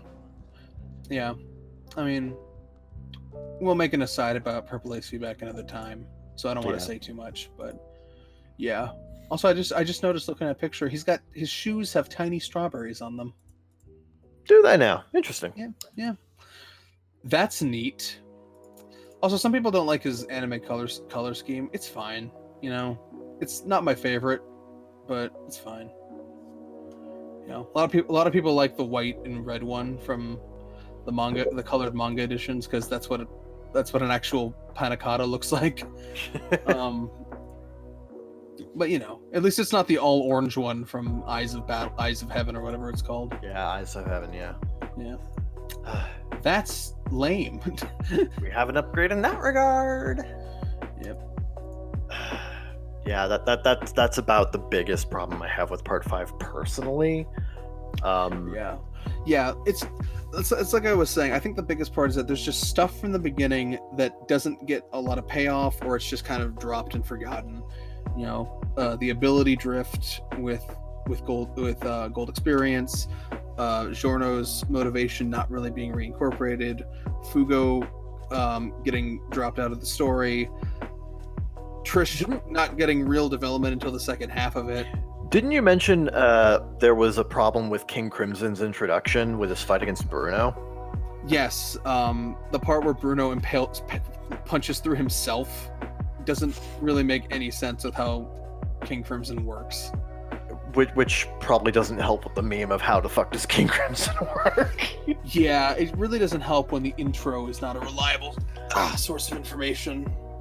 The anime does what it can to correct the issues, but you know, that is still a problem.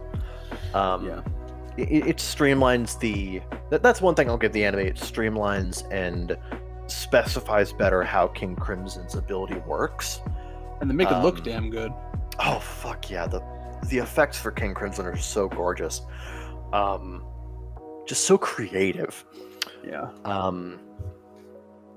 And you know, not just that, but it also helps to visually reinforce how King Crimson's ability works. Yeah.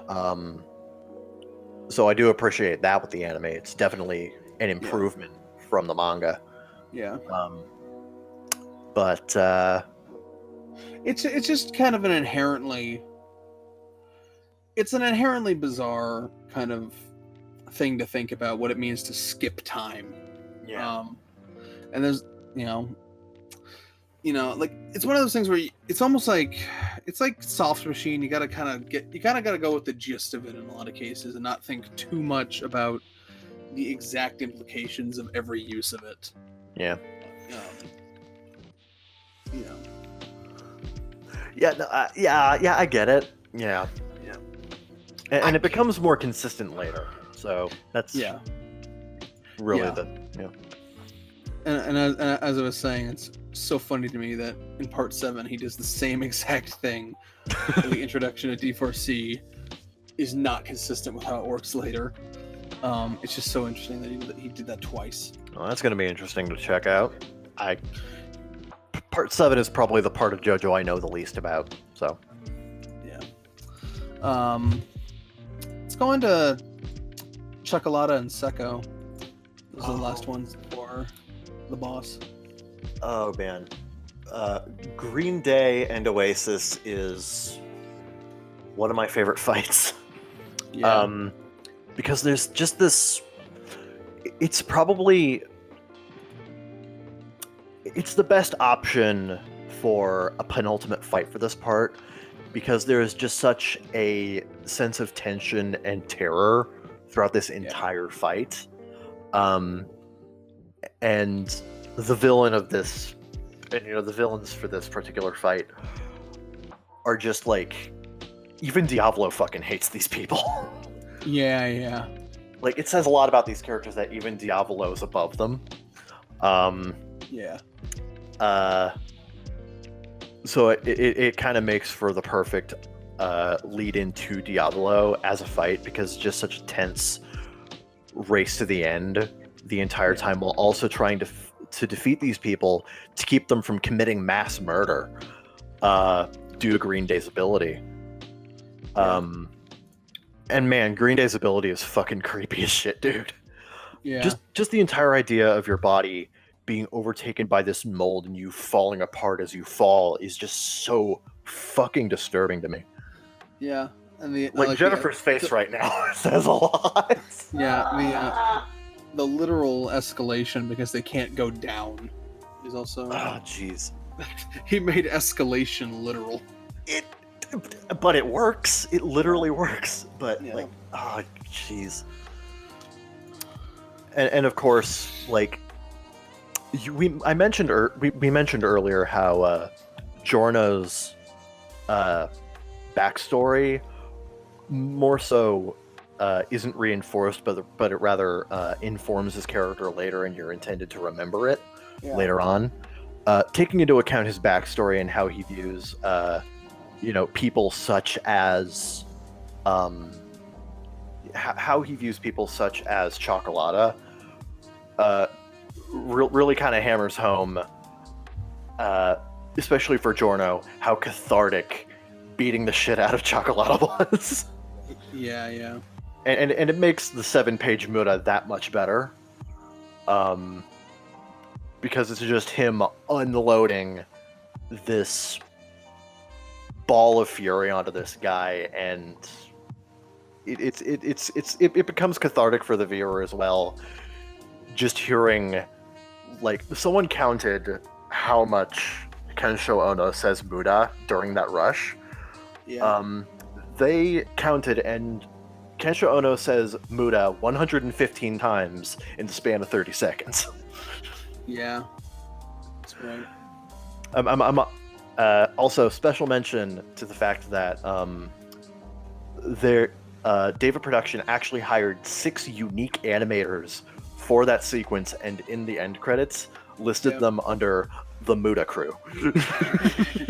Yeah. I saw that with my eyes. That is my favorite part of that. It's not the fact that it's like a 30-page, like a 30-second Muda beatdown punctuated by a re in the middle, which, for the record, but Yeah. I like the subversion where, like, there's a lot of bro pairings in this part among the villains, with Prosciutto and Pesci, and then Tialo and Squalo. And then when you get to Secco after Chocolata dies, Secco's like, actually, I fucking hated him. Even though Chocolata's like, I love you, and is like actually kind of, like kind of very personal towards Secco for a moment, but then Secco figures out Chocolata's dead, and it's like, man, fuck that asshole, fucking piece of shit, treat me like garbage, fucking asshole, I could do this myself, I'm better than you, fuck you. Yeah, You died before I did. I really like that subversion, where like Oh my god. he builds up a dynamic like that twice, and then at the end he's like, no, fuck that guy. Oh gosh. Oh, green. Makes you wonder what the fuck this fucking dog man's deal is, but you know, whatever. Whatever. Oh gosh. Yep. And I like how they kind of complement each other, because one you can't go down and the other goes down to swim through the ground, as it were. Yeah.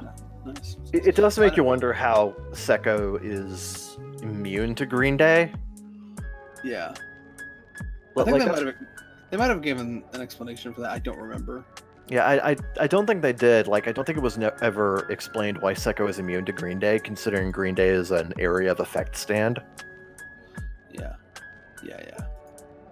So, It's also another wearable stand, like White Album was, which is a cool idea that I think Jumpin' June Jack, or whatever the fuck his name is in part 6, is also a Jumping Jack Flash. Yeah, I think Jumping Jack Flash is also a wearable stand, I think. Or else he's just dressed really weird. I don't remember which. It could be either, honestly. We'll find out. Or I'll find out. But let's move on to the final arc with Silver Chariot Requiem. One, I am so glad Polnareff came back. Right, yeah, I forgot to mention that. What a fascinating way to bring him back too. Oh my goodness. Like, yeah. You never really think of Polnareff as the kind of guy to become kind of a mentor to a new group of stand users, but that's what he is in the final stretch of part 5. And it's appreciated. I like when he's explaining like the origins of stands as an alien virus that like either selects the strongest or kills them. I like how it shows the silhouettes of the Stardust Crusaders and it plays the Stardust Crusader theme. Oh god, that was beautiful. That was a weird moment. That's like a fucking. You know what that reminded me of? That reminded me of the. How do I say this without spoiling it? Because it's not the focus of this episode. It reminded me of Danganronpa when the theme comes back that you have. Oh. Yeah, I know what he's talking about. So yeah. It reminded me of that so hard, especially because the riff sounds similar. But yeah, I really like that touch. Which, by the way, the origins of stands as an alien virus that either gives you superpowers or kills you. How odd. How bizarre. Yeah. That must have been a really what the fuck moment with the old shitty scans where people are like, what the fuck are they talking about? Especially since it wasn't like explained well. Makes sense though. The arrows are made out of the meteorite fragments that contain the virus. Yeah. But anyway, onto the chase for the Requiem arrow and the soul swapping. I really like how they didn't swap the voices. I hate when people do that. I mentioned that when I actually watched it, like to my sister. Like I mentioned that to Jen, and I do like that they do that. And it's well done. Yeah. What they do, for the record, is they don't swap any of the voice actors, but they have the voice actors mimic the vocal patterns of the person who they got swapped with. And they do it pretty well. So, like, Trish speaks like Mista. Yeah. It's so weird. Yeah, but, like, it's so good. I really hate that trope where the voices swap, because that's not how bodies work. You know. But, something I do find interesting about that entire fight, though, is it's Bruno's last fight, and he's doing it in the body of the main villain. Yeah, that's always a fun aspect of it. Oh my god. Yeah. And just like the idea of this mass soul swapping, and trying to Chariot Requiem keeping the arrow away from everyone because that was his master's last wish. And I love I love the explanation of how it's like, God, what was it like? If you like trying to grab the arrow was like attacking yourself. Yeah, and so to do that you have to touch the arrow. You have to the way they described it is that Silver Chariot Requiem becomes your shadow, the shadow of your soul, as it were. And so, in order to not have a shadow, you need to extinguish the light, and that's what the light behind everyone's head was. Yeah. And Bruno finally manages to grab it by essentially killing his own soul, and disintegrating Chariot Requiem. But like, I like the contrast because Diavolo didn't do that. He just kind of like he discovered it and he tried to work around it, but he didn't have the resolve to actually destroy it. Unlike, which we'll get into why that matters. Yeah. But like, it's the difference between Bushirati and Diavolo there I really like. And that weirdness where like after the souls were swapped long enough, like everyone, like not everyone, but like the mooks in the background start mutating. Yeah. Like there's just it really demonstrates the power of Requiem stands. That just like they're on a different level and weird shit happens when you let them go loose. Like it's just really hard to quantify what these stands are when they go into Requiem form. So like it just kind of adds to the mystique of what a Requiem stand is. Or even just what a stand is. I really love how like what a stand is in general, yeah. I really love how like almost alien Chariot Requiem is as it's walking about. Like up to this point, it's kind of been accepted what stands are, but Part 5 arguably turns it on its head by introducing the idea of stands being an alien virus, and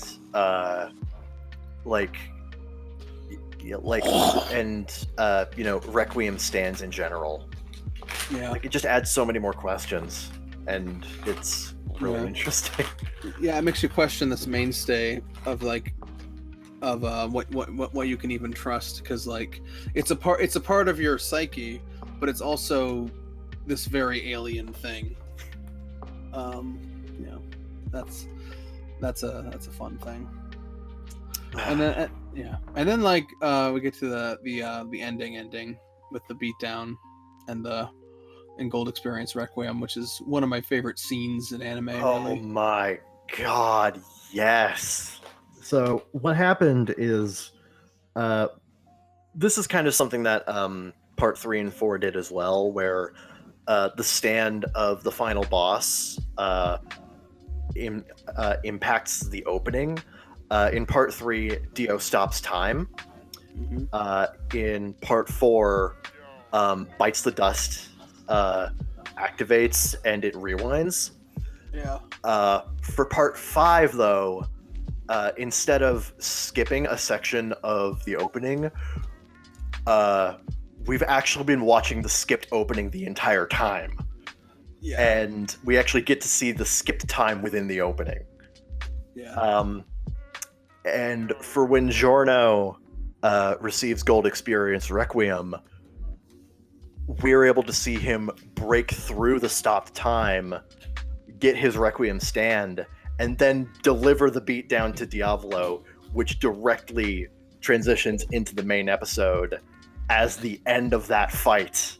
Yeah. And it is so satisfying. And David Productions added a unique thing where Giorno does a pose that is a direct copy of the photograph taken by Joseph's Hermit Purple at the beginning of Part 3 with like Giorno facing the camera with his hand to his face. You mean Dio?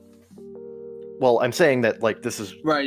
Yeah. Well, you were describing the photo as the but Dio / Giorno back to the camera, covering their face, like heavy shadow, with the addition of Gold Experience Requiem, like coming up in front of Giorno. Yeah. with like its eyes shining, and I love that scene so fucking much. Yeah. Also, side note, a lot of people are like, the fact that Giorno is Dio's son doesn't mean anything, and I'm like, it doesn't mean anything plot wise, but it means a lot thematically. It does. Yeah. Where, like this kind of determination and resolve can come regardless of your blood, and it's like it's the choice you make. Yeah, and the thing is, like, yeah, he is technically speaking Dio's son, but he's also biologically a Joestar. So yeah, and that wins out. It does. Yeah. And so we get into and I really love villain freakouts. I love when the moment comes where the villain's plan unravels, and he rants about it. The psychological break on a villain is just so satisfying. Yeah. And I love. Diavolo has one of the best. Yeah, I can't wait for the dubbed version. Oh my I don't know who's gonna voice him, but hopefully someone good. But yeah, and then yeah, he's just like the one chosen by fate is me. Only I can exist in the skipped time. And then GER is just like, you thought. I love how, like, and that's another thing that makes the Requiem stand so alien, is that Gold Experience Requiem talks to Diavolo in the skipped time, explaining what's happening, and he's just like, this is unknown even to Giorno Giovanna, who controls me. And you're just like, what are stands? It kind of throws a wrench in the works, and I love that. It's so bizarre. Huh. Yeah. Yeah.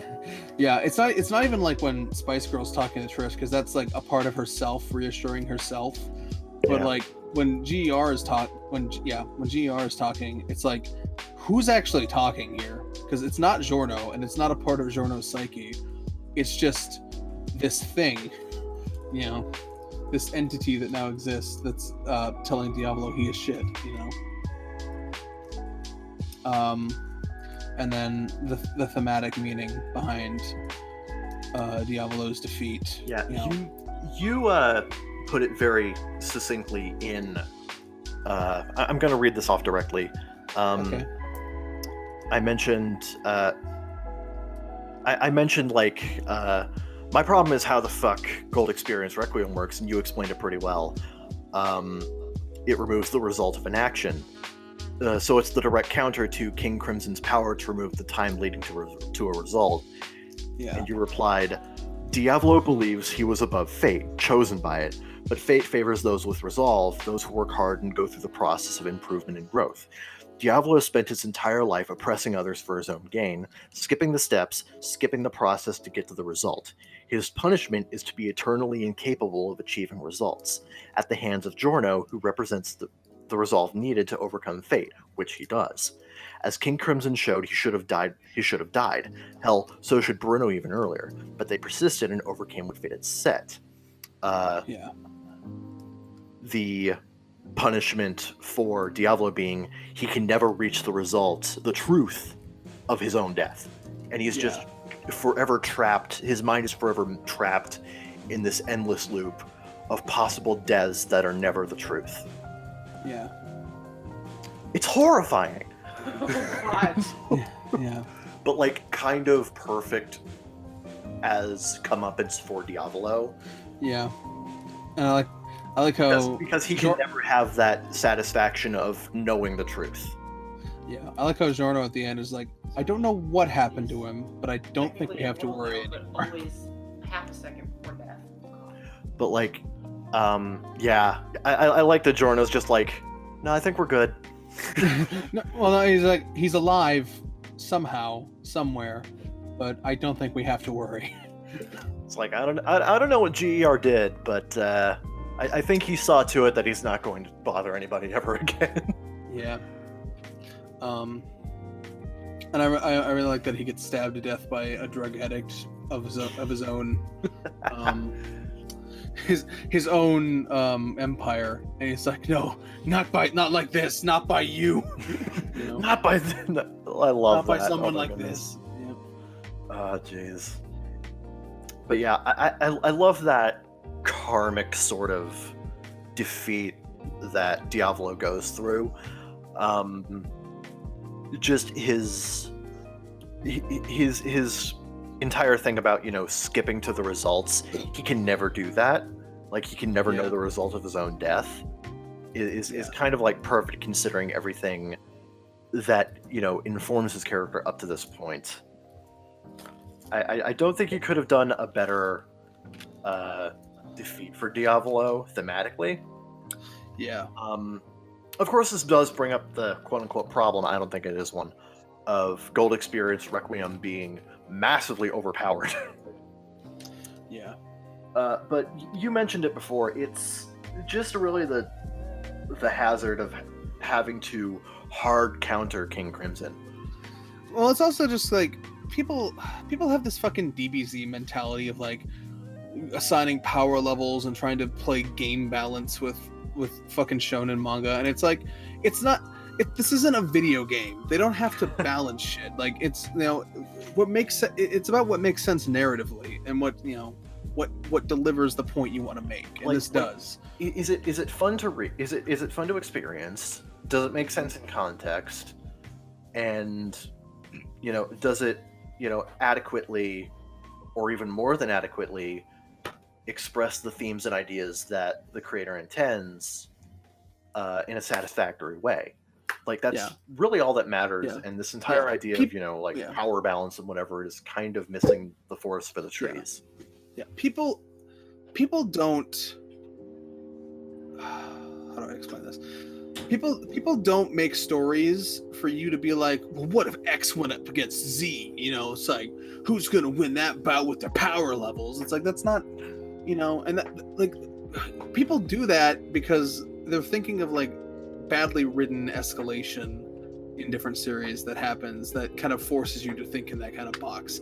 But JoJo's isn't like that, and I think most good shonen isn't written in such a way we could do that. I mean, you could have those kinds of conversations where you could be like, oh, what if this stand went up against this stand that would never happen, but it could, and then, you know, that's a fun conversation to have. But it's fun because it's not just a power level contest, you know. Yeah. For the most part, and like I get that GER kind of breaks that, because it's like you almost can't beat it because of what it does, but it's also like that wasn't the point. You know, he doesn't make stands for you to be able to, you know, have fun comparing them to other stands like that. Like, it's like this pseudo game balance meta match. You know, it's about telling a fucking story. You know. Ultimately, if the story works and if it's fun, and if it, you know, it does the intended thing that the writer sets out to do, like, what does it really matter if, you know, a power is overpowered or whatever? I don't really, me personally, I've never really put much stock in the whole power level dynamic thing. The only reason you would even have that conversation is if the story demands it, and there are shows that demand that because they're not written well, but this is not one of those situations. There are exceptions where, you know, power creep does become a massive issue. Naruto is a good example. We're not saying that you can't write an overpowered ability or an overpowered villain or hero or whatever. We're not saying like that can't be a flaw or a problem. Oh yeah, no. We're just saying that that's a separate issue from whether it does what the story. It's a separate issue from whether it achieves the thematic results of the story. It's really just a matter of how you utilize that element as a tool. I think that's probably the best way to put it. Yeah, I think. The sum of what we're saying is that you're applying a mentality to JoJo that doesn't exist in JoJo, and you're not going to end up satisfied when you do that. You know? So that's that. Yeah. Another thing people bring up is that the ending seems a little abrupt. Like, just Giorno defeats Diavolo, we get sleeping slaves, and then he's just kind of the boss now, and that's just kind of quick cut the ending. And it's like, and people are like, well, I want to know, you know, how that happened, or like why does he suddenly just get to be the boss now, or what happens to all these people. It's like, well, to be fair, I think that would just be boring to watch. You know. Honestly, I don't think it's important to know. Frankly, Yeah. uh, Yeah. it was the end result, and I mean, Diavolo's dead. The spot is open, and Giorno's the one who killed him. Yeah. So.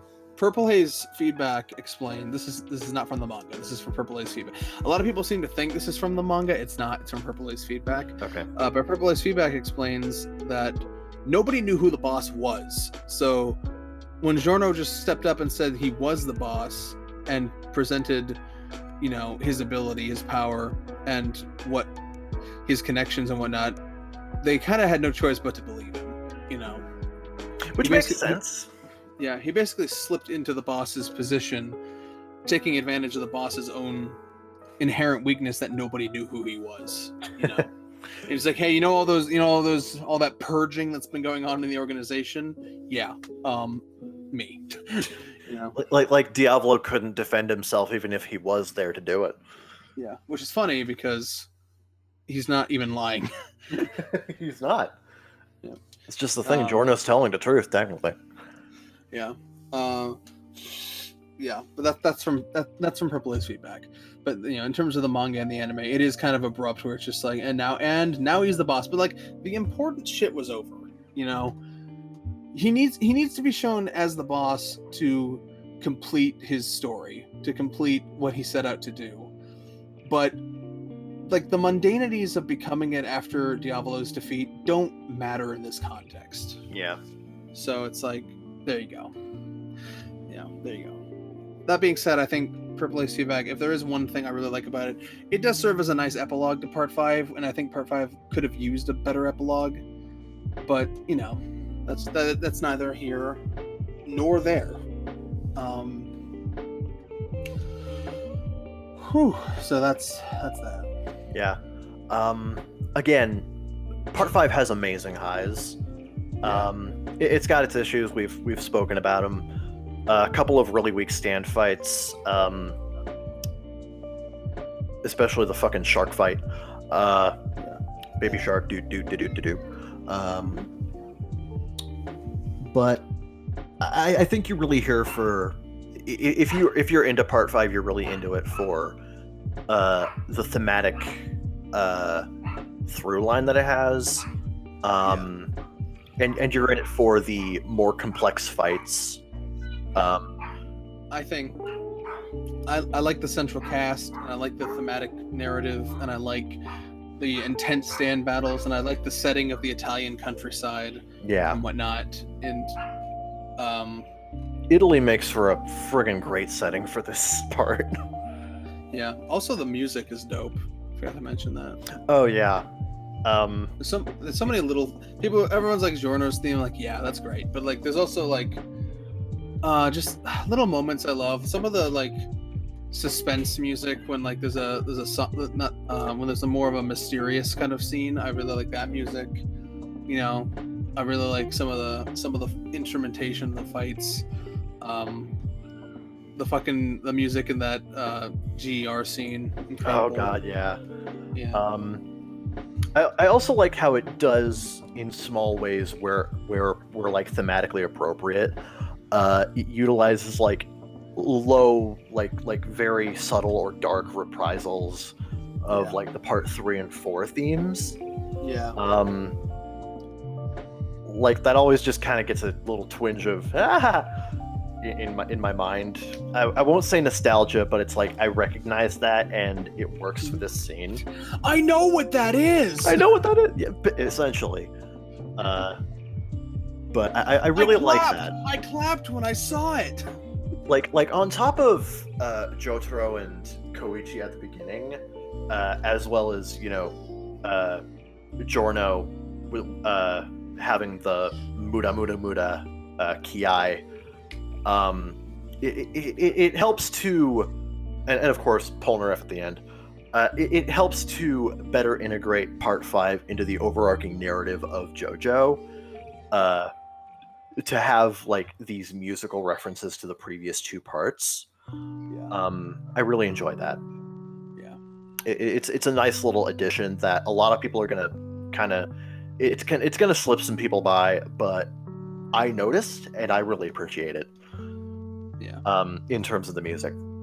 Yeah. So, I think for the most part, that's our thoughts on part 5 in a nutshell. The third segment is about getting into things and our process of getting into new things and our experiences with that. Oh boy. So stay the fuck tuned. I've got to go to the bot channel so I can actually tell Craig to leave. But we will see you in the next segment right after the break. See ya.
Welcome back to the third segment. Just a chill time with you boys. See us? We're the boys. And you're about to crack open the biggest cold one of your life. We're talking about getting into things and things we didn't get into. And, you know, just having a nice conversation about that kind of dealio, you know? Set to the sultry jams of whoever's music is playing. I don't know. Dave Matthews of the Dave Matthews Band.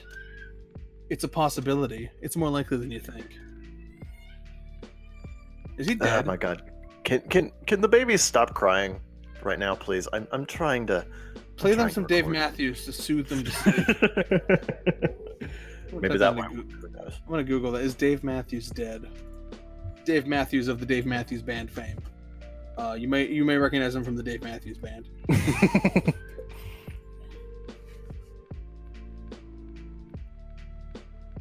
That's not helpful.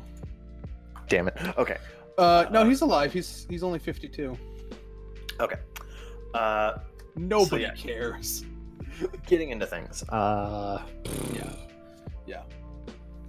What was the last big thing you got into? Danganronpa.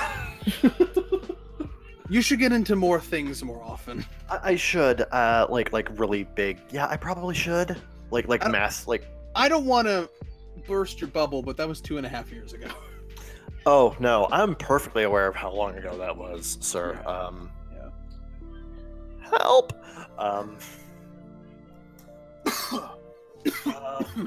The thing with getting into like bigger things, like there are smaller things that I kind of latch onto long term, like Made in Abyss or whatever. But like in terms of like larger franchises and whatever, it's kind of hard to figure out how I get into certain things because it heavily depends on what it is and, you know, the accessibility of it.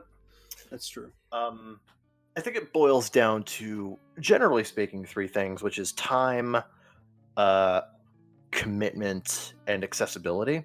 Yeah. Having the time, having the drive to commit, and having an accessible entry point. Or at the very least, having someone to help me get to that accessible entry point, such as how you and I went through Danganronpa via recorded videos. Yeah. Which was an incredibly tedious process. But tedious. Yep. But worth it. Probably wouldn't have happened otherwise. Absolutely worth it, I can tell you that. Rewarding in the end. even if we could not salvage most of it. Yeah, that's hey. At least we got through one series in a Let's Play format, so Yeah, that's statistically more than most people. we have exactly one Alive. complete Let's Play. Which I feel proud of. It's just look, people. It's just hard, okay? Like the solutions for sharing the same screen over such a large distance are not easy. You know, They're not. There's no easy way to do that. You know, if you don't know, the way we recorded Novelty Hour is I would play the game, I would record a video of me playing the game, and we would both watch back that recording at the same time and record our audio over it. That is the tedious process for how we did that. And it got even harder once I had to record a console. But it's like that kind of shit you have to resort to do that. Or you know what? I mean, if I just wanted to get you into it, I guess we could have just watched fucking someone else's recordings like we did with Disgaea. But that wasn't what we were trying to do at the time. Yeah, no. Yeah. I think I prefer the way we did it for Danganronpa because it made it a little bit more personalized. Yeah, but that's so much more work, and I don't want to do that for every fucking thing I want to get you into. I can understand that. Yeah, I'm not saying we need to do it again. Yeah. We will absolutely not do that again. I mean, like I want to make Let's Plays and stuff, but like, I don't know. The way we did it was just so. I mean, like I discovered a slightly easier way after the fact because I was using XSplit at the time. If we had just used OBS, I could have recorded our calls over the video itself. That would have been a lot easier, and we wouldn't have had to rely on like an editor to do that. Yeah. But yeah, I don't know. Like it's something I want to do, but it's like at this point, if I just want to get you into something, I'll just fucking load up a YouTube playlist. Yeah. Like we did with Disgaea, which was fun. Oh yeah. You know what? That's the other. Okay. You know what? Scratch that. I got into Disgaea. Yeah. Which was less than a year ago. Yes. Which again, I just kind of had watched videos with this dude, so yeah. It's and even then, it's like I didn't really get into the gameplay of this guy. I got into the story. Yeah. Which is, it's fine, but it's not really getting into Disgaea as a whole. It's getting into an element of Disgaea. That's true. So I call I'm kind of a filthy Disgaea secondary. Yep. Absolutely. In a rather bizarre roundabout way. Yeah. There's other stuff I want to do that with, like Zero Escape comes to mind. Other NIS properties come to mind. Yeah. But anyway, more generally.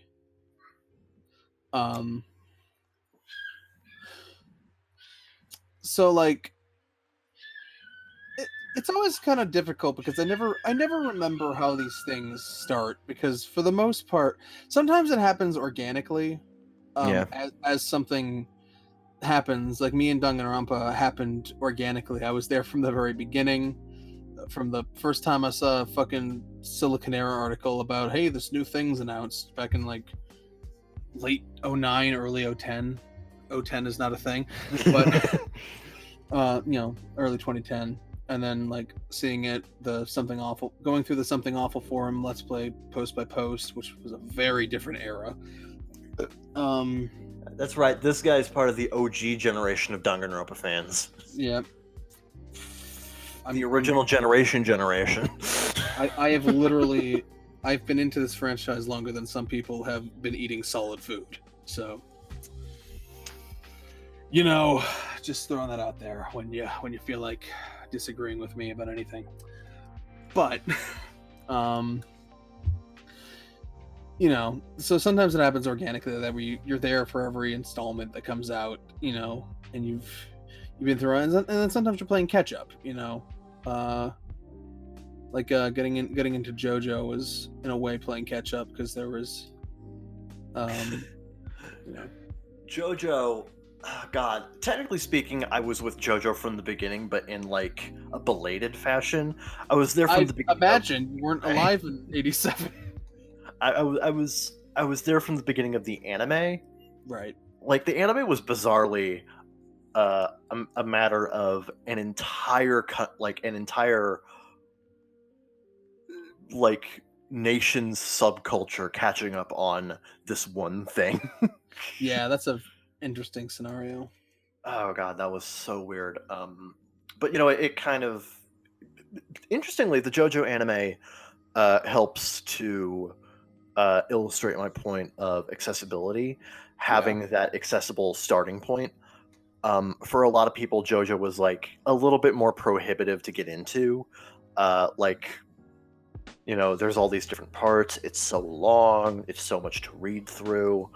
Uh, None of it at the time was localized officially. And what was given fan translations, it's like it was an absolute crapshoot. Yeah. In terms of quality. So getting into it was, you know, prohibitively a problem for a lot of people. But the anime, as it comes out, has been a very easy, accessible, streamlined way of getting into JoJo's Bizarre Adventure for a lot of people, myself included.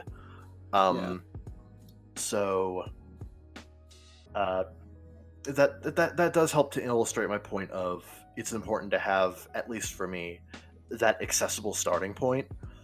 Yeah. It's one of the reasons why it was actually very easy to get into Transformers when I was little. Yeah. You know me, I'm a massive Transformers nut.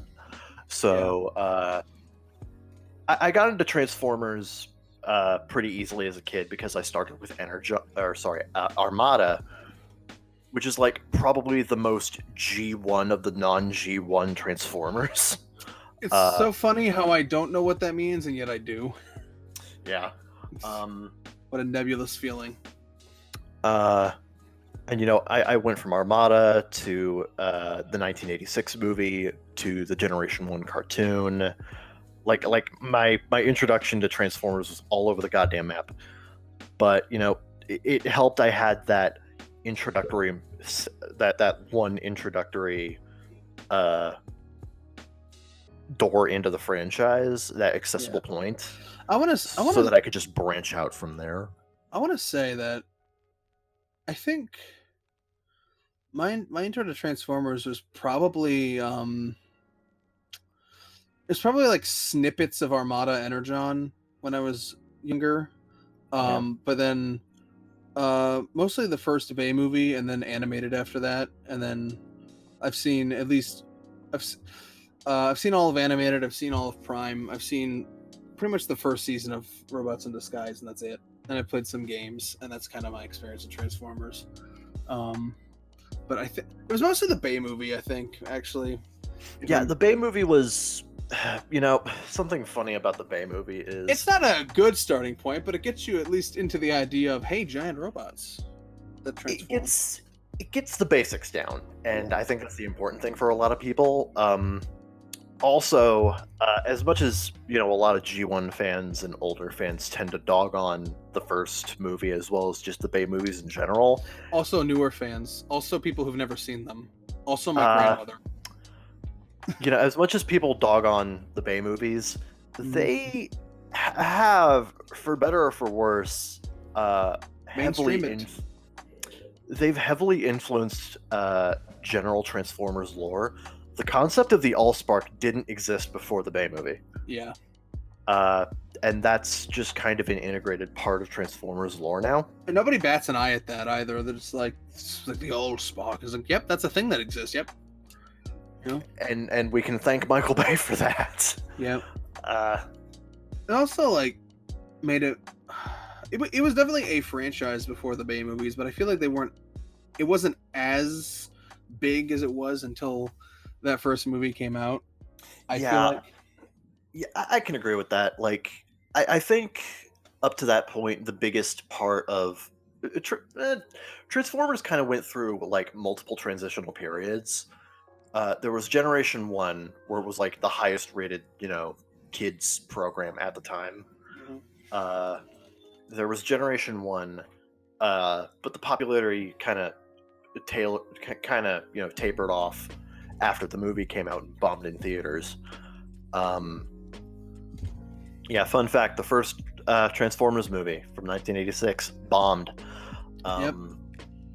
But then there was like a period from like, I'd say 1988 to 1994, 1995, where the franchise was like, it existed in one form or another, but it was kind of dormant for the most part.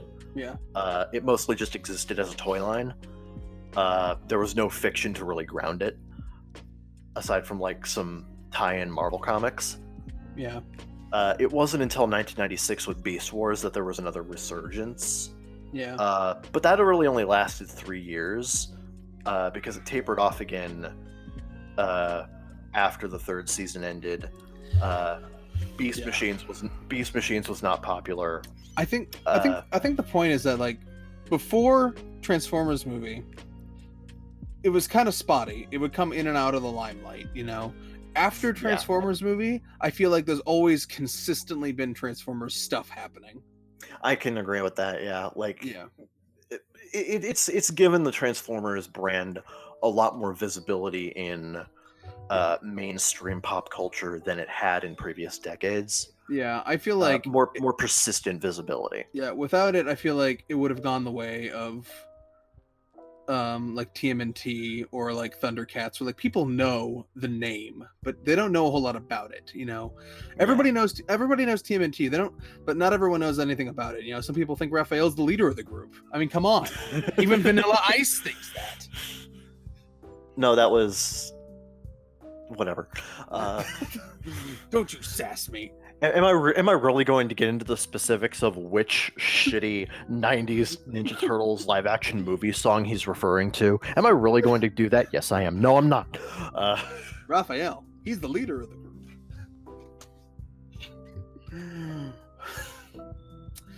For everyone who doesn't know, Raphael is not the leader of the group. That is why that is humorous. But you know what I mean? It would have gone the way of something like that, where it's a thing, people know the name, but they don't know anything about it. I feel like there's a lot more since then there's a lot more cultural osmosis around that, and we've just become the Transformers podcast. Whoops. But yeah, like for a lot of smaller things though, trying to get into it is just a matter of, you know, finding the time to do it, finding the, the drive to the dedication to it. Yeah. And really just seeing if it grabs me. Yeah. Sometimes it just happens at random, and it happens naturally. Like, happens with a lot of YouTubers that way, where you'll get recommended, or you'll just find, this one video they did, and you're like, I like how they did this video, and then you go look and they've done other videos that interest you, and you're like, and soon you've become intertangled and you're a fan, you know. That is exactly how it happened with Scott the Woz. Yeah, or you've all of a sudden you've binged all of Mandalore Gaming's videos and you're eagerly awaiting the next one. From that first, hey y'all, Scott here. I've been a changed man. Yep. Oh yeah, it's like. Maybe it's just us and how we just spent all day watching YouTube videos, but like it's like, you get it's such an interesting thing where it's like every time, it's like with other media, it's like when you want to marathon something, you make a deal of it. With YouTube, it just kind of happens. You're just that's partially because that's just how the recommendation works. You watch enough of someone, you're gonna get recommended all of their shit for the next week. But to an extent, that's kind of corporate brainwashing at work. But reminds me how I watched like 2 Pro Jared videos in a day one time, and then the very next day my recommendations were nothing but Pro Jared. Yeah, and then yeah. So it could be corporate brainwashing at work, but I'd like to counter that by saying that I can stop whenever I want. I don't have a problem. But it's just so weird how that just kind of happens, where you're just like, yes, another one, and yes, it's like a YouTube videos from these like independent creator. It's like eating a bag of potato chips. It's like you say you're not going to eat the whole bag, and then you do. Like, don't fucking kid yourself, Sarah. Okay, you know why you bought that bag of Ruffles, because you're gonna eat the whole fucking bag like a fat fucking pig, and you're gonna love it. You're gonna lick the salty, greasy tips of your fingers, and you're gonna feel a sense of shame and deprivation. But own it, okay? You can do this. It doesn't matter what Jared thinks of you. You are not your ex-husband. You could put off the pounds, honey. You're gonna go to the gym tomorrow, and you're gonna achieve your goals, one step at a time. Literally, get on the fucking tractor. What? Tractor. What are they called? What's treadmill? It's a treadmill. What's the steppy thing? The steppy machine. Get on the steppy machine and lose the weight. Get on the mountain climber one with the foot cuffs that go up and down and the stuff. I know that one too. Yeah. I'm familiar. I've been to a gym. Anyway. Are you okay? What the fuck was I talking about? Right, YouTube videos. They're like potato chips.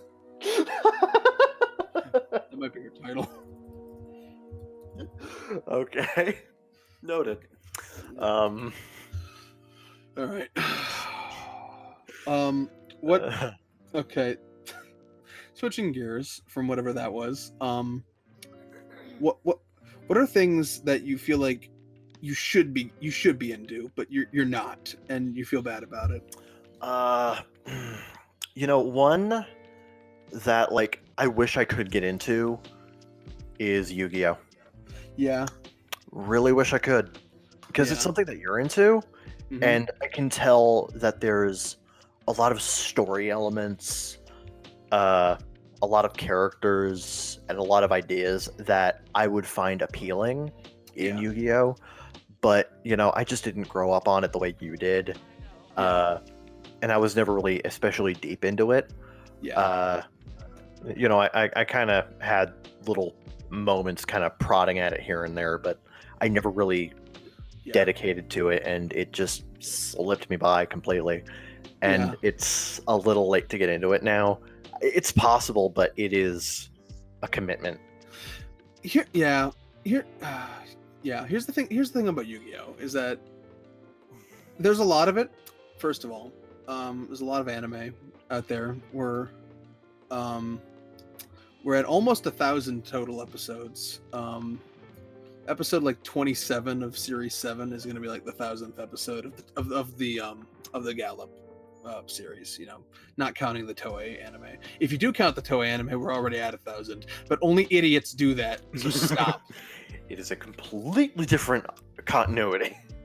Yeah. Also, if we're going to go that route, I'm going to count Capsule Monsters, and we passed that a while ago.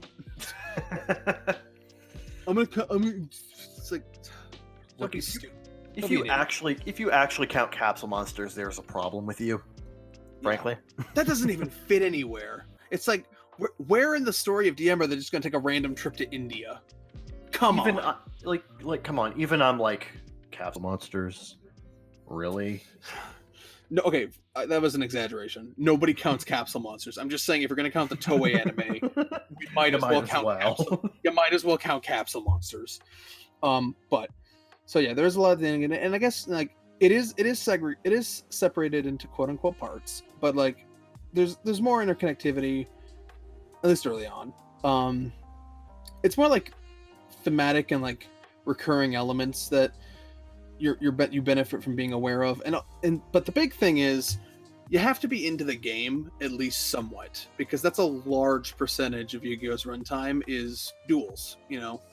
Is dueling. So if you don't have any investment in the game and how it's played, and especially how the anime plays it, which is very different from how the real game works, then and you don't like picking apart those differences and appreciating duel writing and things like that, then it's really difficult to get into, especially if you're marathoning it.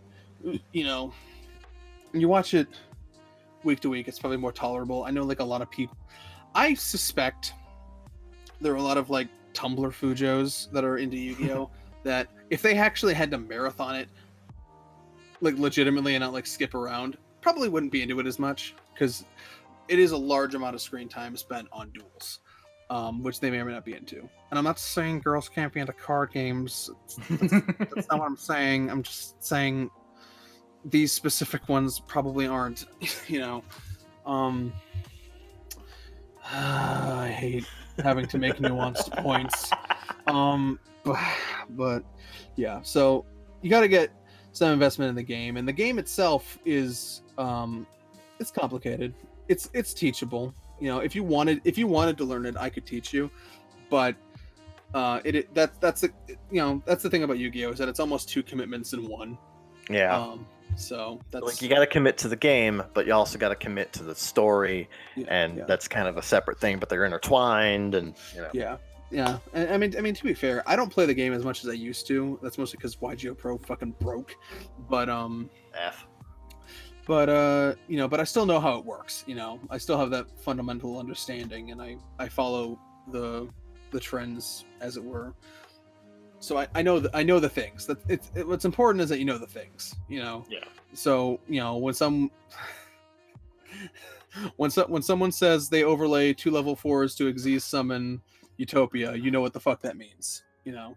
No, I don't. And now he's going to detach an Xyz material to negate an attack. Okay. You might have understood the negate the attack part. I did. Kind of, I think. That means it doesn't work anymore, right? Yeah, the attack is canceled. Okay. But then he activates double or nothing from his hand, and he attacks again with twice as many attack points. Okay, I actually did understand all of that, so you know, I'm not a complete total lost cause. But do you understand the timing of quick play spells and where they fall into the relay chain? Abso-fucking-lutely not. Exactly. But you know, okay. To be fair, I don't think you need to understand it in that context, but there's a lot of technicalities. What's something that like you kind of wish you could get into but just can't? Like since I shared one. Yeah. For big franchises, I'll have to think about that for a second, but there's a lot of cases with individual games where I feel really guilty for not liking something as much as other people. Yeah. An experience I had recently was with Hyper Light Drifter. I feel like conceptual, because I'm one of those guys where like I want to like all the notable indie games, you know. I want to be that connoisseur, and you know, for the most part, I am. But like every now and again, there's just one that it's just like I don't get it.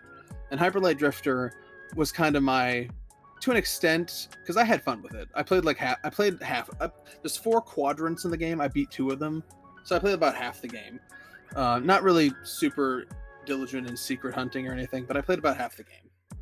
And I had fun with it, but I didn't love it, and I'm not super pressed to go forward with it.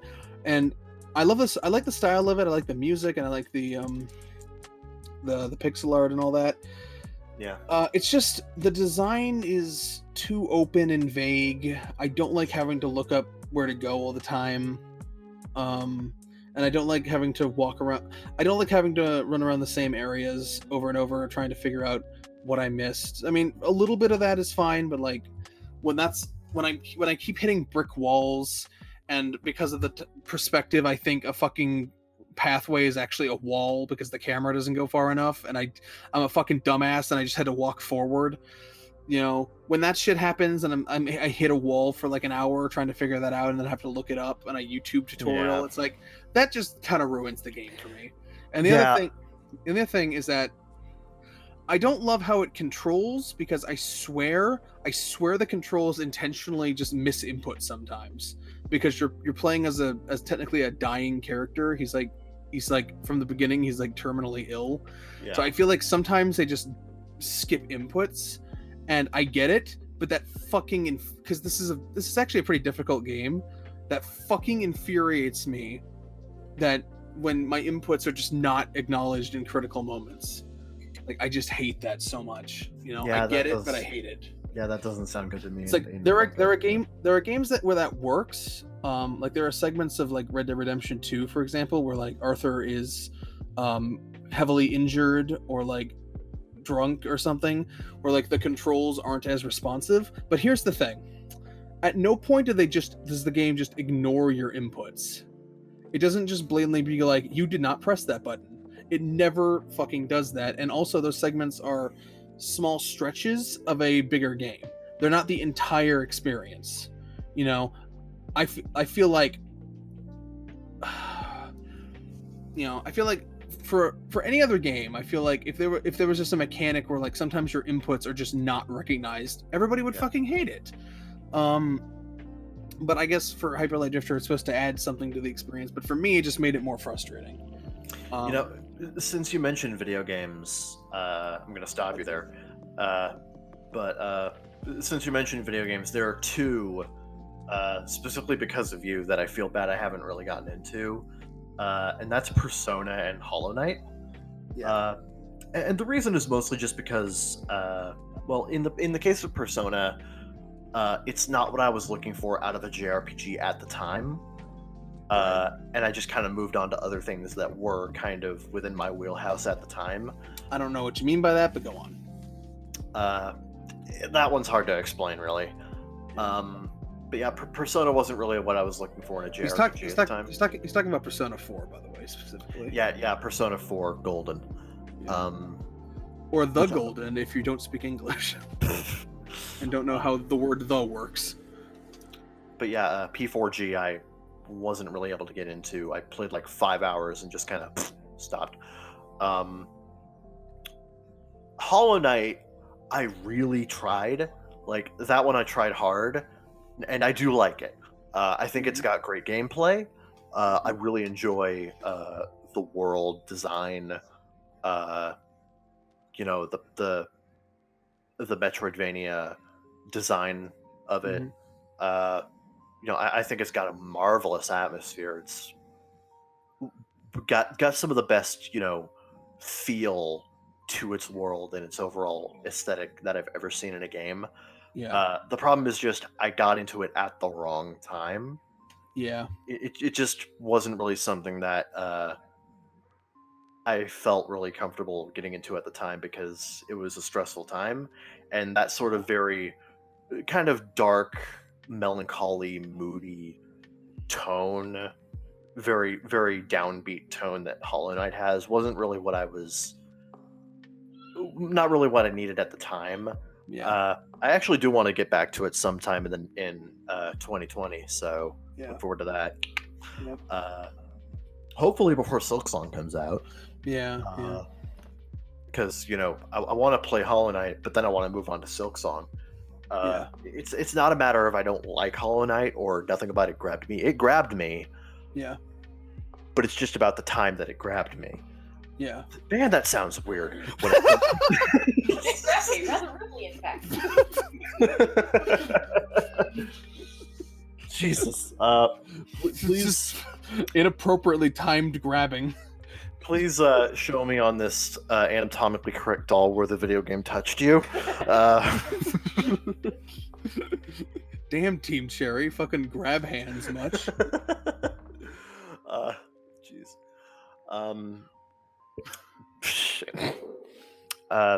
And I'm kind of dreading playing Ori and the Blind Forest for about the same reason, because the opening segment grabbed me hard, but I'm not sure if I want to dedicate to it right now. I will say most of the game is much more upbeat than the opening is. Okay, that's good to know. Yeah, it's more whimsical. It's not as moody for the most part. Yeah, it's more whimsical, I would say. Like, all right, it's like, I don't know, it's like Zelda whimsy. I don't know. Okay, I can deal with like sort of Zelda, sort of like kind of Studio Ghibli-esque whimsy thing. Yeah, I mean, it has its moments, but for the most part, it's more whimsy than mood. Okay, I can get behind that. You know, maybe I'll play Ori and then kind of use the mood of that to kind of jump back into Hollow Knight. Who knows? But Yeah, I feel bad I haven't gone into either of those yet. And in terms of anime, there's exactly one. And I mentioned it in our previous podcast. I just could not get into Shinsekai Yori at the time. Yeah. And it really is a matter of it was not what I was looking for. It really just comes down to a lot of things just come down to me not being in the right mindset or me not really understanding it at the time. Yeah. I didn't really grasp onto the fact that Shinsekai Yori is not a character-driven piece. Yeah. And that fucked me up bad. Yeah. And I just didn't get it, and it just kind of made the show seem a lot worse than it was. Yeah. Of course, I'm not going to say that it's a bad show. It is a great show. From what I gave that thing like 10 episodes. But you know, it just I really got tripped up on not being in the right mind for it. So it's one of those things where it's like I got to take a while to regroup and then go back in on it. Right. Because like that's kind of my thing. I'm very big on character-driven pieces, and for stuff like Shinsekai Yori, which is more story and world-based, I got to be in the mindset for it. Which isn't often, but you know, sometimes I just kind of need that. So yeah, I'm gonna look at my keys here real quick. I'm trying to think of anime examples of things I couldn't get into. Speaking of which, as I think I said last episode, I'm not watching Made in Abyss until you finish Hollow Knight. it'll happen, dude. It'll happen. Yep. I know. I'm just reminding the viewers. I hate that I made that deal with you, but at the same time, it's fair. Yeah. What's a show I really wanted to get into that I couldn't? I'm just looking through this list here. Because a lot of times I'll finish it and I'll be like, and then I'll like legitimately say like, yeah, whatever. The thing, because I can't think of too many times where I've tried to get into a show and then didn't finish it. Most of the time I do finish it and then I'm like, yeah, that was whatever. Fuck it. None of these. Let's go to my on hold section. Ow. Let's go to the on hold tab. That's where my hope still is.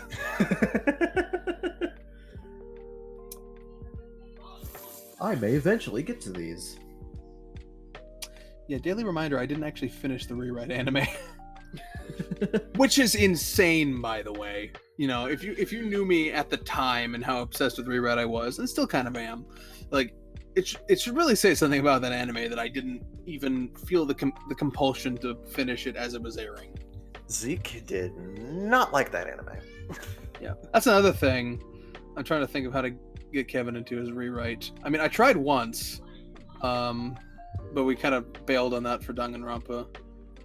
But which, you know, for the time, was the better option. Yeah, I said that at the time as much. I'm just like, this is the better option. You know, it's better to focus on one thing, especially in the mindset of video production that we were in. Now, in the long run, that didn't fucking matter. But you know, at the time, you know, which is funny because we were just talking about last episode shows we couldn't get into, but in this context, I can't think of anything in particular.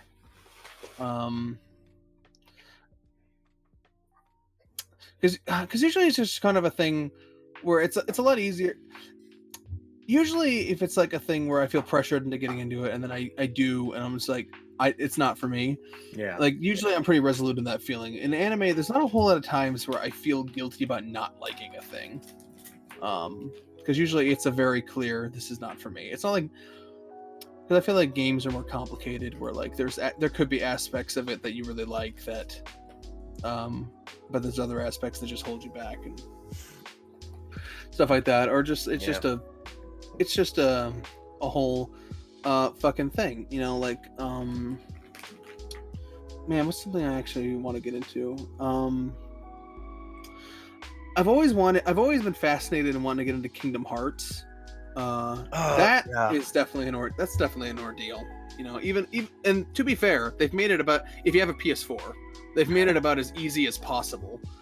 But even with that, it's still like just a massive experience to take in. I do hope that eventually Square Enix brings the story so far to Switch, but like, yeah, I can agree there. I can tell Kingdom Hearts is probably something I'm gonna like, but I gotta dedicate that time, and I also gotta have a PS4, and I gotta dedicate that time. I've tried twice, and I never beat the first game. I got pretty far into it though. Yeah. One of actually, yeah, one of these ding dang days. Also, you missed the $200 PS4 deals, so good job with that. Yeah, with what money? You just told me you're getting a big lump sum. Well, not this month. Oh. Damn government, get on that. It's down the line, man. Is this one of those situations where you're going to keep getting promised stuff they won't deliver you? Oh, that better not. I like how your response. I like how your response isn't anything affirmative. It's just, well, I hope not. But I guess you never really know. It's like, I deserve this. You better. Yep. Damn, Flynn Fairwind. Anyway, I was just looking at the gacha for a sec. Right. But like, what's another thing I've really wanted to get into?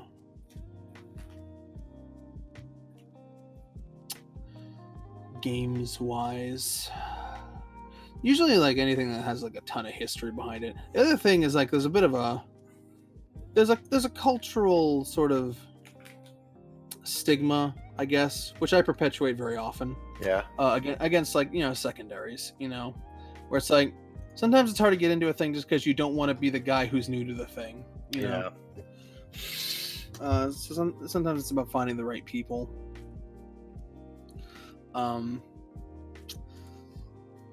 I can't think of an example where that's happened to me, but I'm just throwing that out there. A lot of individual cases where, yeah, but sometimes it is just a case of this isn't what I expected, or this is worse than I thought it would be. Sometimes there's no like sometimes there's no like communal expectation. Like nobody told me this is a great thing, but I'm just like, this looks cool, and I keep trying to get into it, and I'm just not. You know, some games are like that. Yeah.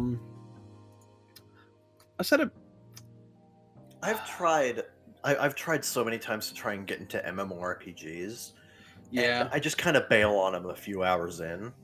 Yeah. And this is just a consistent issue with me. I've tried so many. There was one like 16-bit inspired Flash MMO called Fantasy Online. Yeah. I gave that one a fair shake, and it just, you know, I kind of fell off of that one. I tried with RuneScape before that, fell off of that one.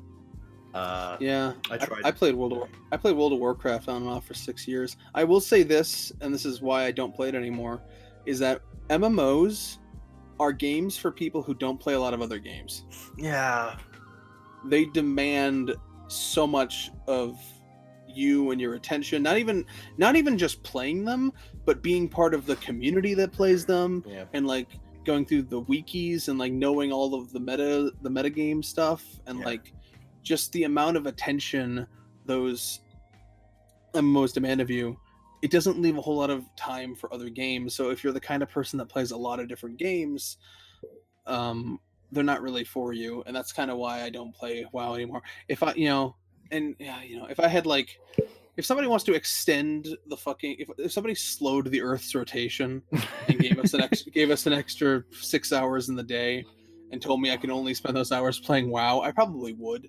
But like, you know, yeah, that's not our reality. Like even recently, recently as in the last 6 months, I tried to get into DC Universe Online since that recently launched on Switch. Mm-hmm. I played that for all of 5 hours. Not that it's a bad MMO, it's good.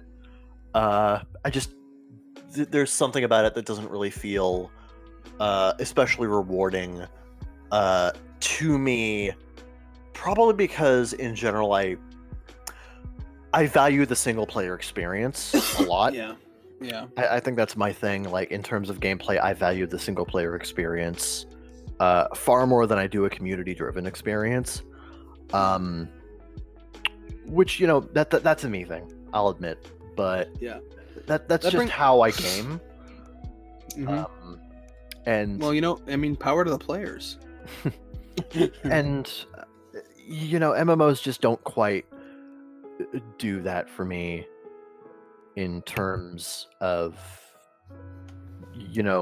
having that really dedicated single player experience. And they shouldn't, because they are multiplayer games.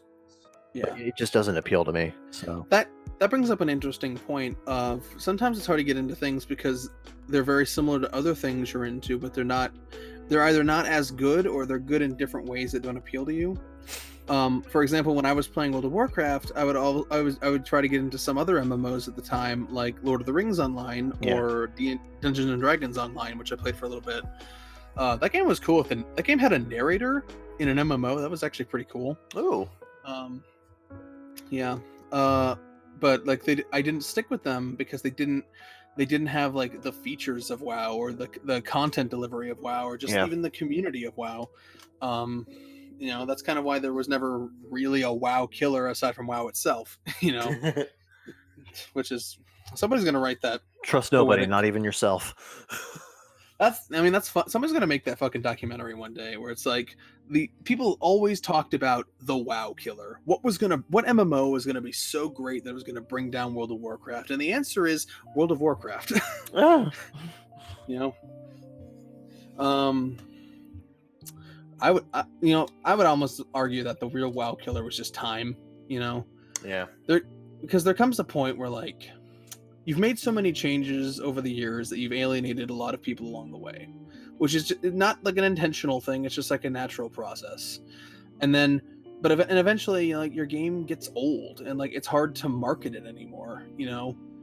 Like there's a reason the WoW Classic commercials that are out now, they use like live action actors or like old cinematic footage instead of like actual gameplay, because the game looks old, it looks dated. It's not hot and new anymore. You can't put it in a commercial and sell it, and they've been doing that for a long time. I don't think they've used a lot of in-game footage in their ads since fucking Cataclysm. It's an old ass game. Yep. And and they've subtly upgraded it a little bit throughout the years, but it is definitely an older game and it's harder to sell that way. So I think that's kind of why. Yeah. That's why it's been diminishing. It's just because it's ran its course. I do at the very least like that some MMOs, specifically World of Warcraft and RuneScape, have created dedicated versions for those older versions. Yeah. Like RuneScape has RuneScape Classic now. Like you can play RuneScape Classic on your goddamn phone now, so that's pretty good. But yeah. Yep. I remember. This sounds like such a stupid fucking thing. I remember when the Vita first came out, I thought, man, it would be great to play World of Warcraft on the Vita. And now looking back, I'm like, that was the stupidest fucking sentence I've said in my life. Yeah, we all know the Switch is the new hotness. I was thinking about this since it's not directly related, so I guess we're just free-forming right now. But like, the Switch is, to me, I'm getting a bit of that excitement I got from being a part of the Vita community, but I'm also not. It's weird. Because like in a way it's very similar because it is a dedicated, well, not dedicated, but like it is a handheld. It's a handheld that docks. It's not the other way around. Don't get that confused. And it is the next great indie machine, and I love that a lot. All the game, not all, but like a lot of the games that I'm into come to the thing in this form factor that I really like. Just like the Vita was, it is, but like. So in that respect, it's a cool thing to have and get excited for. On the other hand, there's differences that make it feel a bit different to me. I think one of them is that it isn't as portable because it's bulkier and the battery is shittier. You know. I mean, unless you have a Marcos system, but Shut up. I mean, fucking. There's reasons why I can't have that, but like, I know. you know, but like the Vita is compact. I can slip it. I can fit it in. Here's the crucial difference. I can put my Vita in my pocket. I can put a Switch in a backpack. You know, that's a big difference. But it's also just like part of the Vita community was being the underdog and being, you know, a smaller community, and like, you know, when something came to the Vita after a certain point, it was a big deal. You know, it was a victory for the console. With the Switch, it almost feels expected. You know, Yeah. because it is like Nintendo's main thing at this time. So, And you know, it's it's kind of that new system everybody wants to be a part of. yeah. Whereas, you know, the Vita was something that you were lucky if this thing that you liked came to it. But the Switch, it's like you're unlucky if it doesn't. You know. You know. So that's kind of the difference. I feel is that, you know. And you know, I get enough of that feeling to where like I feel invigorated in the platform, but like there's also differences that, you know, keep it at bay. Yeah.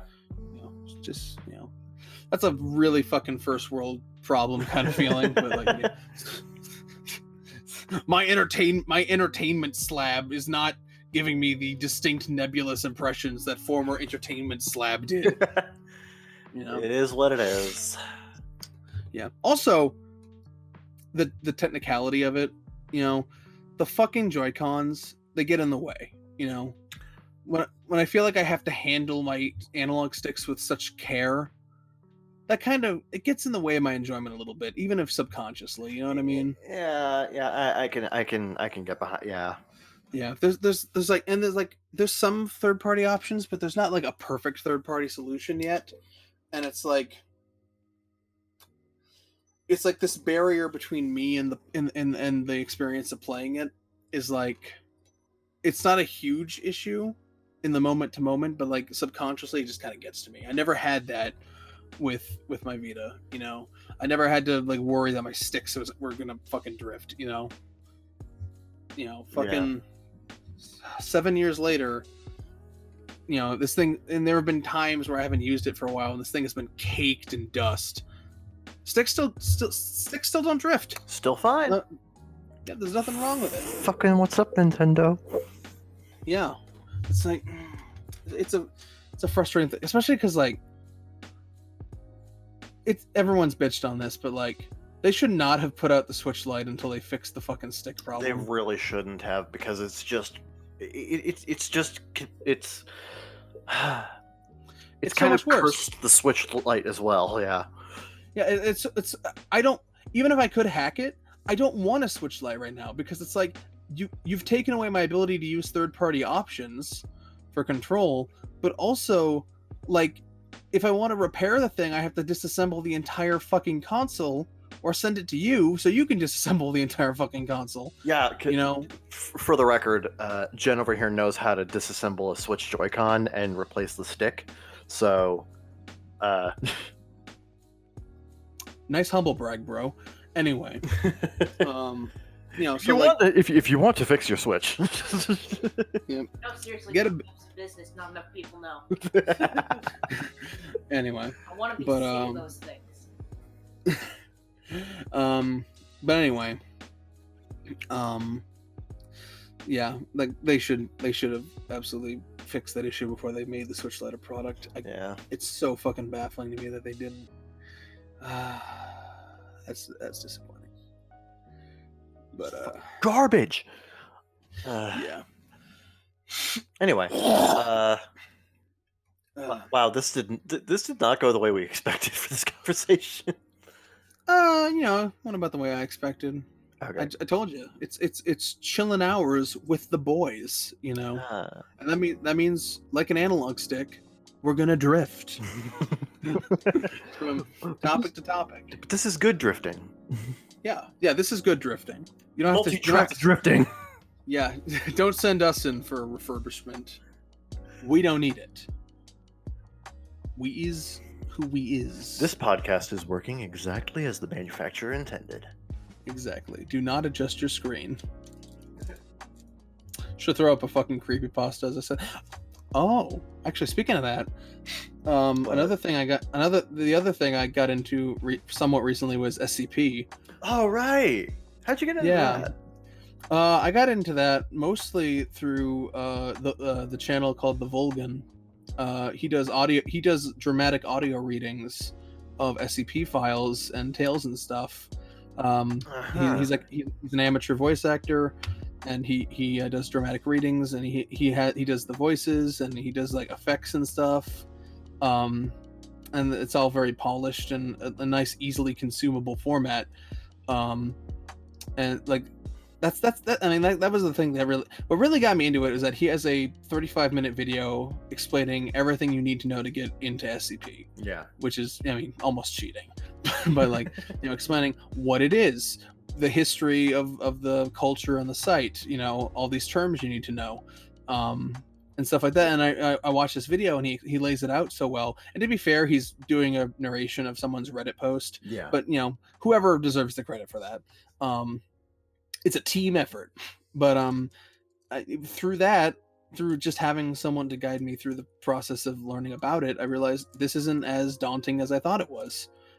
Once you know this baseline information, you can, as they say, just start reading or start watching his videos or whatever. And that's how I got more into it. And now it's just kind of a thing I do every now and again, where I'll just go through his backlog of a ton of fucking videos and watch SCPs, and it's gotten me into some other SCP YouTubers as well, and got me interested in writing some, although the actual writing process is a little bit more daunting because of how they're very antiquated, that community, in terms of how their forum works, and their their primary means of communication is still IRC chats. I mean, that should tell you something. And to an extent, what is this, 2011? Well, that's the thing. The SCP kind of started in like 2007, and like all this kind of feels like a byproduct of that, where like the founders and the people that started it were very much in. They were on message boards. They were on BB code forums and IRC chats. And the fact that they've kind of stuck to that for the most part is kind of commendable in its own way. Because I miss old internet. New internet sucks. It's all fucking bland interfaces and commercialism and copyright takedowns and shit. Oh, speaking of which, I put up that COPPA video that was a little misinformed, I feel. Maybe jump the gun a bit. A little bit. Now the FCC has clarified things a bit, and we've analyzed, the situation. I feel more comfortable in our standing, so for the time being, nothing's really going to change. We're going to keep doing this as normal. So, for the most part, unless something changes drastically, disregard that last video. Yeah. Yeah, you know what I mean. I miss old internet. Me too. It was so much simpler. It was a simple time. The wild west. Our kind isn't welcome anymore. You try to make something, and there's like, did you cite your sources? And I'm like, bitch, get the fuck out of my face. I don't give a shit. I don't give a fuck. Nobody in 2008 gave a fuck. You fucking copy pasted whatever you want. You made whatever edits you want. You fucking remixed fucking YouTube poop, motherfucker. Like, whatever. Oh man, YouTube poops. That was like my entire high school years right there. Yeah. They're still around, but like, I don't know, finding those really gems, like those really good YouTube poops, is like, yeah. Look, here's the thing. There's good YouTube poops, and then there's just like the fucking shit where they like crank up the audio levels for no reason and do like the fucking like all that bullshit. Shit that's just like, it's not funny. It's not a joke. It's like you just learned how to fuck around in Premiere, That's like, hot take. I don't like Emperor Lemon. He has a couple of good jokes, but a lot of his stuff's very repetitive. Here's pro YouTube poop tip from somebody who's never made one. Be funny and don't just show off that you learned a new trick in Adobe Premiere, okay? Yeah. Thanks. My Be back, better, YouTube poops, before YouTube eradicates you. my back is screaming at me. So, Right. Well, that must be the work of an enemy stand. da, da, da, da, da, da, da, da. Anyway, so yeah, that's I could think of other things to say, but I think we've ran our course. Yeah. That has been the show. Fuck. Yeah. I had to get one last one in there. I'm trying to get better at muting, I swear. That was just like mid-sentence though, so. Yeah. Anyway, this has been the Baka Gaijin show. We would tell you where to follow us, but we do that at the end slate now, so we've literally saved work for ourselves. Yay! Yep. Streamlining.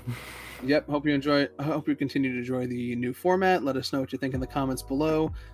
Please join our Discord server. Link below. We always love having new people there. It's a good old fun time. We appreciate you listening. Appreciate your feedback. And if you have any questions, please send them in to bakagaijinshow@gmail.com. Or if you want to be a guest on a future episode of the show, again, easiest way to do that, join our Discord server. Talk to us. We'll figure something out. We like having guests on the show. It's just gotten harder lately because a lot of our old guests are either not friends with us anymore or just not appropriate for the shows we're doing. Yeah. So we're always looking for new guests. That was the whole impetus of the podcast to begin with, is that it would be you and me in a rotating chair. Hasn't really been that for a while. We'd like to change that. So if you want to help us change that, join our Discord server. And with that, I think I have to go to the right channel for Craig. I'm always in the wrong place at the wrong time. It's my life is like the plot of Spider-Man 2. He'll get it right one of these days. I mean, I do. It's just when I do, it's not notable. Anyway, thank you for listening to the Baka Gaijin show. Zeke freak out. Ciao, ciao for now.